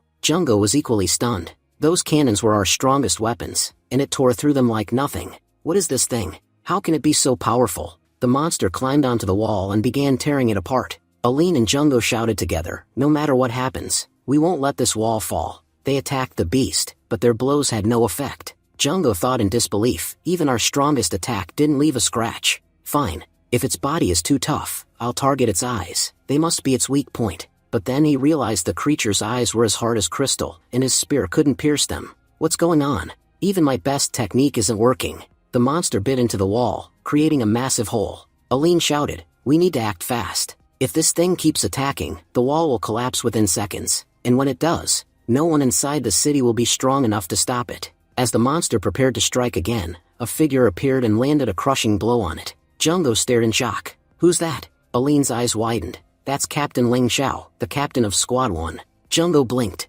Your captain? I thought he'd be young, but he looks like an old man. Aline explained. Yes, that's my captain. You could say he's the second strongest human alive, right after Chief Commander Carey. He looks old because of his ability. In battle, he uses his own blood, and after so many years of non-stop fighting, it's aged him. But don't mistake his appearance. If he wants to, he can destroy anyone in an instant. Captain Ling Xiao drew the blood out of nearby monsters and used it to prepare powerful strikes. His attacks forced the giant monster onto the defensive. Jungo thought in awe. Cannons couldn't harm this beast, yet Captain's punches are crippling it. He's incredibly strong. The enraged monster charged the captain. Aline and Jungo quickly moved aside, but Ling Xiao didn't budge an inch. Jungo gasped. That attack shattered the ground itself. What happened to Captain? He didn't even move. But Ling Xiao stood firm, blocking the monster's blow with his staff. Calmly, he said, if this is all the power you have, I'm afraid this is where you die. With that, he struck with his hammer, unleashing a devastating blow. Then, channeling his blood ability, he trapped the monster, sealing its movements. The captain spoke with a cold fury. Because of these vile monsters, so many innocent people were killed. Their hearts were filled with anger and hatred. Even though you never got the chance to take revenge, I will avenge them on your behalf, and you will help me do it. He gathered the blood of the fallen around him, forging it into a massive sword. Raising it high, the captain declared, filthy beast, this is your end. I will write your death in the blood of those you murdered. With a single devastating strike, he cleaved the monster cleanly in two. Watching this incredible display of power, Jungo was stunned. How can a human possess such strength? Truly, the captains of the extermination squad are extraordinary. No wonder this man is second only to Commander Carey, the strongest human alive. The captain turned to Aline. I'm proud of you. You fought bravely until the very end. And the best part? You never gave up. You did an outstanding job here. Aline gasped. Captain, your hand is bleeding. You need to stop it immediately, otherwise, you'll be in serious trouble. You barely have any blood left in your body as it is. The captain nodded. Yes, you're absolutely right. Do you have any bandages? I've run out. Aline quickly replied. I have some with me. The captain continued. I've always hated monsters. My dream is to kill the most powerful monster lord, to avenge all of humanity. Meanwhile, Jungo thought to himself, I have no time to relax. It's true. I've grown far stronger than before. Maybe I'm already on the level of a squad vice captain. But the gap between a vice captain and a captain is enormous. My goal now is to become as powerful as a captain, no matter what it takes. As Jungo looked back, several helicopters appeared in the sky. From them, numerous robots descended to the battlefield. Zhongji called out, Jungo, I'm here now. Don't worry about a thing. My family's technology will handle everything from here. The entire city defense system was built by my family. Even this wall? We built it ourselves. No matter how damaged it gets, repairing it is child's play for us. Jungo looked around in awe. This city's defenses are incredible. Compared to the place I used to live, that place wasn't even a village. Now I understand why everyone wants to live here, and why they call this the safest city in the entire country. Just then, the captain approached.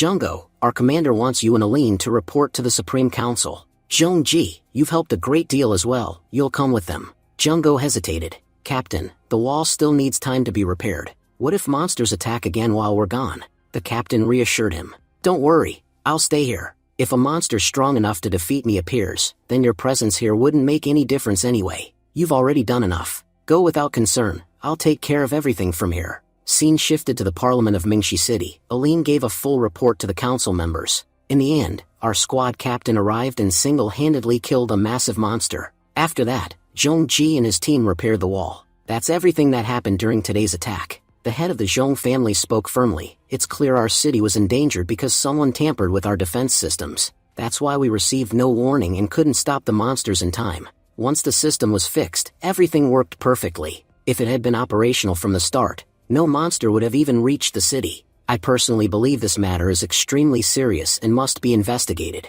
Baishinting replied dismissively, don't worry about the investigation, we're already handling it. In my opinion, discussing this further isn't important. We have many other pressing matters to address. Annoyed, the Zhong family head retorted, just admit it, you're trying to bury this entire incident. Everyone knows who's responsible, and because of that scoundrel, countless innocent people died for no reason. The head of the church intervened. This isn't the right time to fight amongst ourselves. A far greater threat is standing before us, an A-rank abyss. If we must discuss anything, it should be this. Commander Carey, what do you plan to do about it? Commander Carey replied calmly, our extermination squad has already selected its best members. Soon, we'll send a team directly into the abyss. But there's another urgent matter. Just moments ago, we received an emergency video. Facility 12 is under monster attack. Jungo asked sharply, Facility 12? What kind of place is that? Aline explained, this is the Zhong family's most top-secret facility. All of their major experiments are conducted there, and the head of that place is none other than Zhong Ji's elder sister.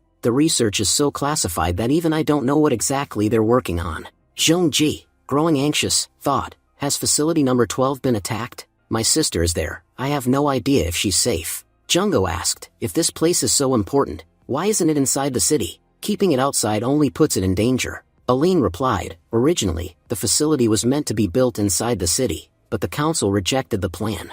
They said if any experiment went wrong, it could cause catastrophic damage to the entire city. That's why facility number 12 was constructed outside the walls. Jungo said grimly, clearly, this was done on purpose. Now I finally understand how the other great families keep targeting the Zhong family. Zhong Ji asked nervously, have the workers been evacuated? What about my sister? What happened to her? Is she safe? Commander Carey responded, there was no distress signal from them. If anyone is still alive inside, they're definitely trapped. My opinion is this, we'll send the main squad later, but first we should dispatch a rescue team. Captain Ling Xiao will head toward facility number 12. The head of the church objected, I have a problem with that. Commander Carey, our church has detected that the energy inside the abyss is rapidly increasing. If we don't kill the Lord inside soon, things may spiral out of control. Commander Carey reassured them, don't worry. We have many capable captains. We'll send Commander Pharaoh to lead the rescue team. The Abyss raid team will face no issues. But Baishinting interrupted, this won't work.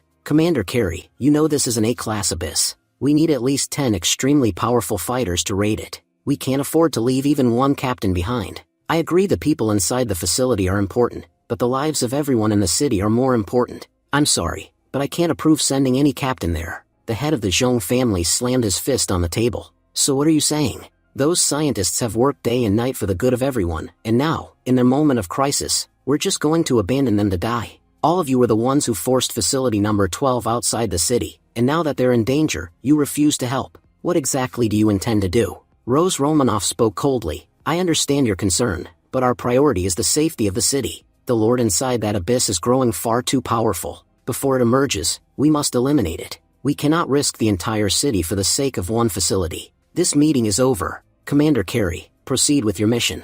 As for the people in facility number 12, we'll send a few juniors to assist, but frankly, their chances of survival are slim.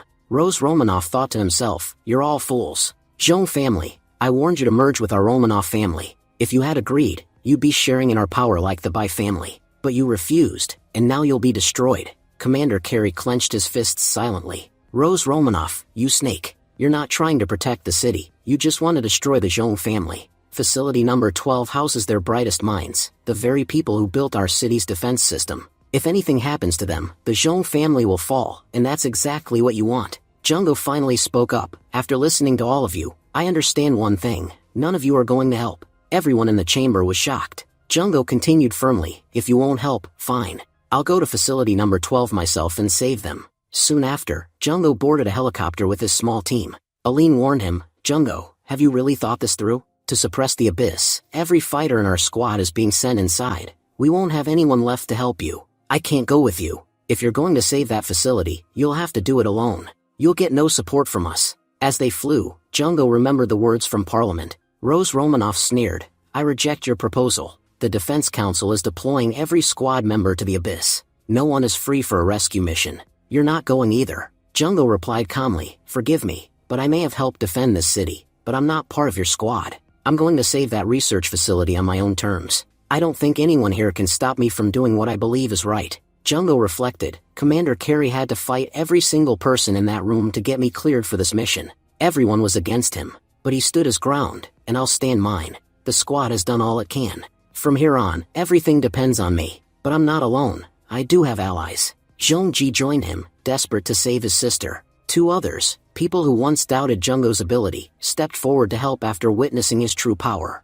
Even Lu Yao, who owed Jungo her life from a training exercise, came along to repay her debt. Jungo addressed his companions, this mission is going to be dangerous. When we defended the city, we had many powerful fighters at our side. But this time, it's just us. We'll have to handle everything ourselves. So tell me, are you all ready for this? The two men responded, Boss, we've seen your ability with our own eyes. We're ready to do anything to support you. Lu Yao added, if it weren't for you, I'd already be dead. This life belongs to you now, and I'll do whatever it takes to help you. Just then, an announcement came through, prepare for landing. Rescue team, get ready. Jungo looked at his team and said, thank you, all of you, for trusting me. Let's move forward and show everyone what we can do. With that, they exited the plane in their vehicles. On the way, Zhong Jie spoke seriously, Jungo, my father told me, if anything happens to my sisters inside facility number 12, then the Zhong family will stop all experiments forever. If after all this effort I still fail to protect my sister, then what's the point of developing anything at all? If she dies, you could say the Zhong family ends here. But, since you're with me, I have faith that everything will turn out fine. You've already saved me twice, and both times the Zhong family was on the verge of losing everything. Because of your kindness, we survived. We'll never forget that. Jungo replied firmly, I know how it feels to be trapped with no one to help. That's why I can't abandon anyone in need. If I truly lack the ability to help, that's one thing. But if I have the power and still don't act, then my life has no meaning.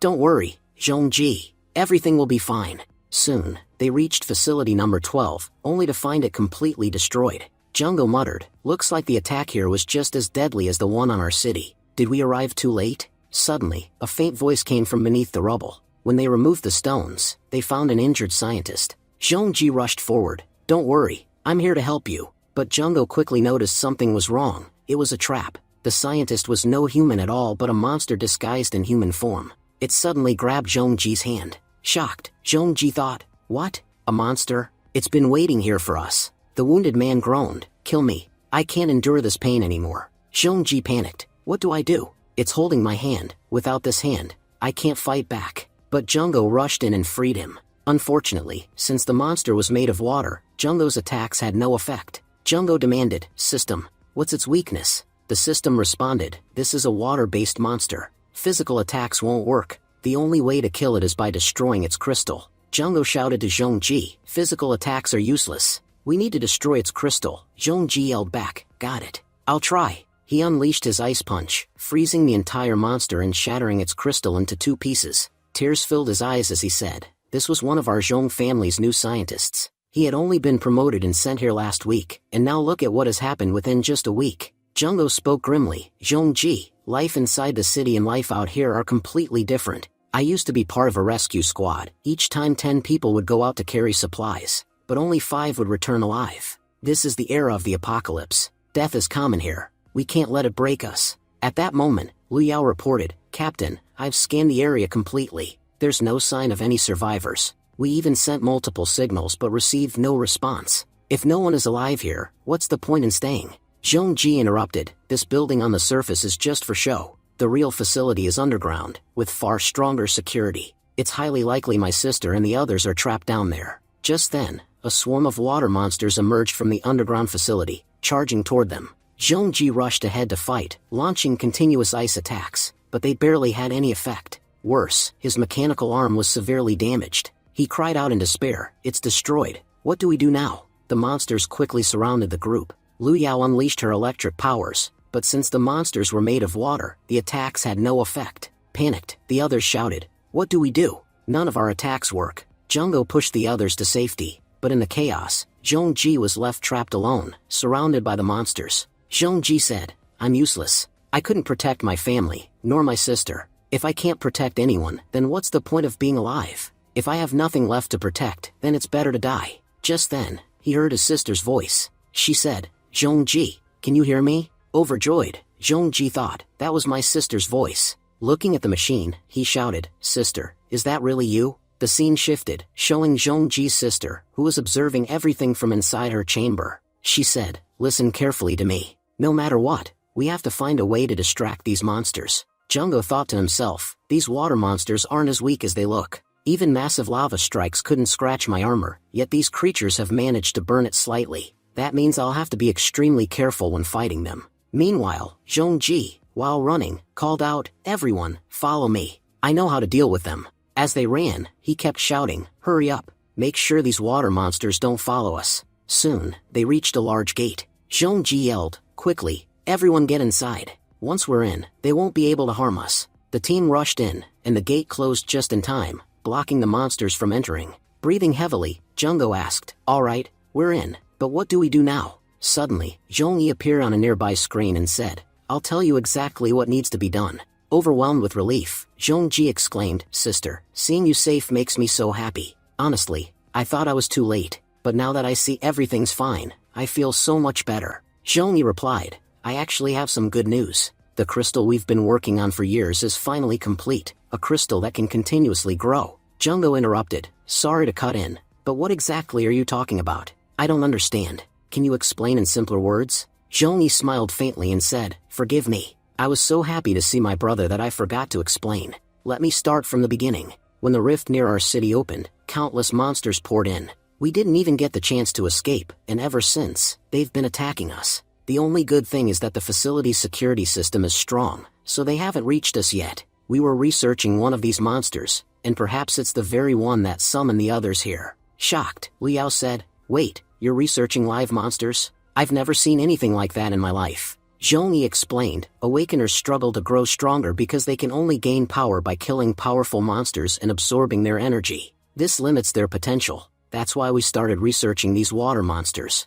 They devour each other and grow stronger. Using their abilities, we created a crystal that continuously provides power to its owner. With this, Awakeners won't need rare crystals anymore. They'll be able to grow without limits." Excited, Zhongji exclaimed, "You did it. You don't realize how much this invention will help humanity." His sister nodded. "Exactly. From now on, every Awakener will have such a crystal and be able to reach their full potential. But, there is one drawback. With high-grade crystals, power increases suddenly and drastically. This one, however, only boosts power gradually over time." Jungo interrupted again, "Sorry, but I need to bring you back to reality. I know this is a moment of joy for you, but right now, we're trapped in a dire situation. No one else is coming to help us. Tell me, how do we get out of here? And how can we reach you?" Zhongyi replied, "You're right. Forgive me for forgetting. I'll show you a complete map of this facility. It'll make it easier for you to reach us. The facility above is only a facade. The real facility is completely underground. I'll also send you access to the database so you can extract all the data before escaping." Zhongji protested, "Sister, what are you saying? You want us to take the data and leave? Then what about you? Who will save you?" Zhongyi said firmly, "Little brother, try to understand. The crystal and its technology are far too important. Even if we die, it doesn't matter. This crystal must reach humanity. You could say this invention holds the power to save everyone.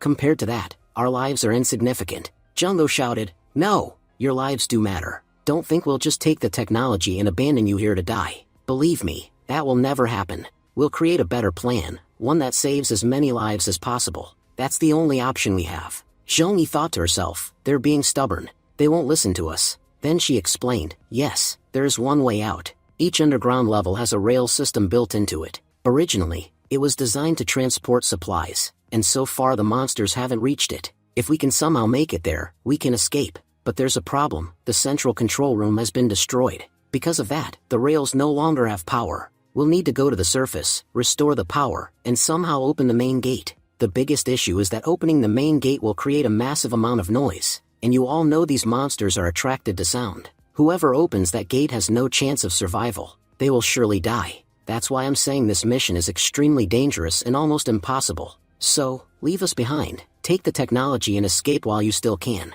But Jungo cut in firmly, enough. All of you, head toward the rail station immediately. I'll take care of the rest. Zhongji, focus on restoring the power. Leave the gate to me. Now that we know what we need to do, nothing can stop us. Next, Zhongji and the others arrived at the power station. Shocked, the two men with him muttered, "What is all this? We've never seen such dangerous technology before." Zhongji told them, "I have a job for you both. Watch this panel closely. When you see the light turn on, press this button instantly. Don't even be 1 second late." The men replied, "Don't worry, brother. We'll handle it." Zhongji got to work. "I've connected the system. Within 10 minutes, the power will be restored. Everyone, be ready." Meanwhile, Jungo and Luyao reached the gate. Jungo reassured her, "Don't worry, we've already made it to the gate. We'll be in position before the power comes back. Listen carefully, once power is restored, you'll only have 30 seconds to open the gate. If it's not open within that time, the train won't be able to pass. And if that happens, you already know what will become of us."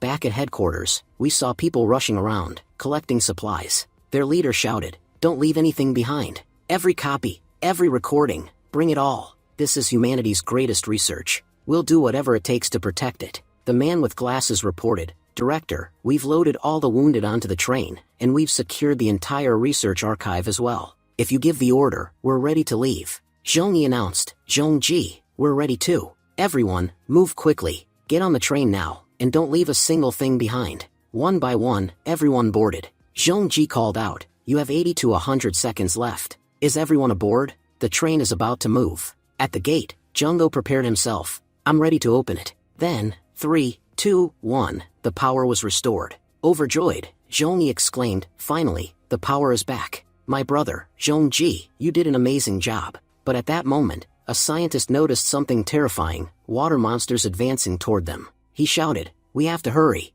They're coming straight for us." Zhongyi quickly warned everyone, "Hold on to your seats tightly. We're about to experience some serious jolts." With that, she started the train. The water monsters, however, didn't give up. They sprinted with incredible speed, quickly catching up to the train. Panicked, a scientist screamed, "They'll reach us any moment. If they catch up, we're all dead." Zhongyi snapped, "Calm down. There's nothing else we can do. I've already pushed the engine to maximum power. This train can't go any faster than this." The monsters were about to strike when suddenly the cannons mounted on the train activated, unleashing a barrage of fire that pushed them back. It was Zhongji controlling the defenses remotely. The passengers cheered, "If all the controls are in Zhongji's hands, then we're safe." Even Zhongyi thought to herself, "Little brother, you're doing so well." The passengers finally breathed a sigh of relief, until the system's alarm rang out, "Warning, gate not open. Train collision imminent." Shocked, Zhongyi thought, "What's going on? Why hasn't the gate opened yet?" Meanwhile, at the gate, Jungo cursed, "Damn it. Of all times, this useless gate had to jam now. If we can't open it in time, our entire plan will collapse." Just then, Zhongji and his teammates climbed onto the train and entered. Zhongji said warmly, "Sister, finally I made it to you. I'm so glad you're safe." But Zhongyi warned him, "Don't celebrate yet. The gate still isn't open."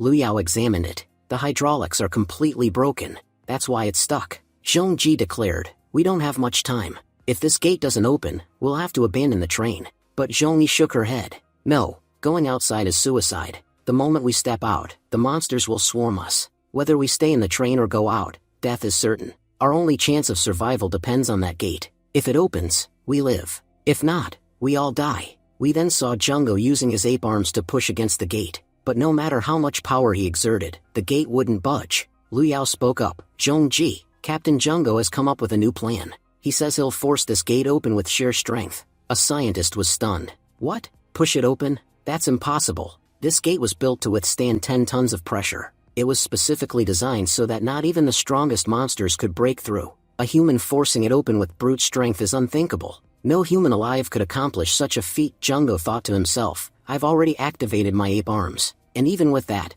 I can't move it an inch. Looks like raw strength won't be enough. I'll have to rely on my fighter form. This time, I'll use my entire body to push this gate open." He extended his sticky, elongated tongue, latching tightly onto the ground to anchor himself. This will give me leverage. It'll help me push harder. Then he activated his spider sting, fixing himself in place. Out loud, he muttered, if my legs don't move, I'll be able to channel all my strength into this gate. Next, he activated his elastic muscles. His entire body swelled with amplified strength, his power multiplying far beyond its normal limits. Yet, even with all that, the gate still didn't move. His muscles began to tear under the strain. The pain was excruciating, but still he thought, I've used every ounce of power in my body, and the gate hasn't budged. But I cannot lose here. Even if every muscle in my body rips apart, I will open this gate. With a final roar, he unleashed his full might. Slowly, the gate began to shift. Shocked, Liao cried out, the gate, it's opening. Our captain did it. Everyone nearby was stunned, unable to believe their eyes. Zhongji muttered, is this really working? Jungo, gritting his teeth, shouted, I just need 3 minutes. Give me 3 minutes, and I'll get it open completely. But just then, a water monster lunged at him. Jungo cursed inwardly, damn it, of all times, these pests attack now? If I move even slightly, the gate will slam shut again. And if that happens, reopening it will be impossible. Zhongji called out, Jungo, can you hold it? At that moment, Zhongyi donned her armor. Zhongji panicked, sister, what are you doing? Don't go outside, it's too dangerous. But Zhongyi answered calmly, focus on the train. Get everyone out safely. I have something else to take care of. With that, she stepped out of the train. She thought to herself, all these monsters are being controlled by their master. If I go underground and free him, he'll call the monsters back to himself. That way, Jungo will have the time he needs to open the gate. Meanwhile, Liao attacked the swarming water monsters to buy time, but her attacks barely scratched them. There are too many of them. With my basic attacks, I can't stop them all. Jungo continued struggling with the gate. Zhongyi called out to him, just hold for a few more seconds. Jungo, I'm heading underground to release the monster master. Once he's free, these creatures will retreat to him, and you'll get the time you need to finish opening the gate. But before she could act further, another water monster clamped its jaws around the train. Inside, one of the men cried out, young Master Zhong, what should we do? We can see the gate clearly from here, but it's still not fully open. Zhongji gritted his teeth. Our train is already running at half speed. If we slow down any further, it'll stall completely. We have no choice, speed it up. The train shuddered violently as Zhongji pushed the throttle to maximum. A passenger peered out the window. Look, the monsters can't keep up at full speed. They're falling behind. But his relief was short-lived. In the next instant, water monsters grabbed him, hurling him out of the train before swarming inside. Panic erupted. A scientist cried, there's no point in running anymore, we're all going to die. The monsters are inside, and there's no one left to fight them. Everything we've done, all this struggle, it was all for nothing. We're finished. At that moment, an old scientist silently donned his combat suit. Zhongji gasped, Uncle D, what are you doing?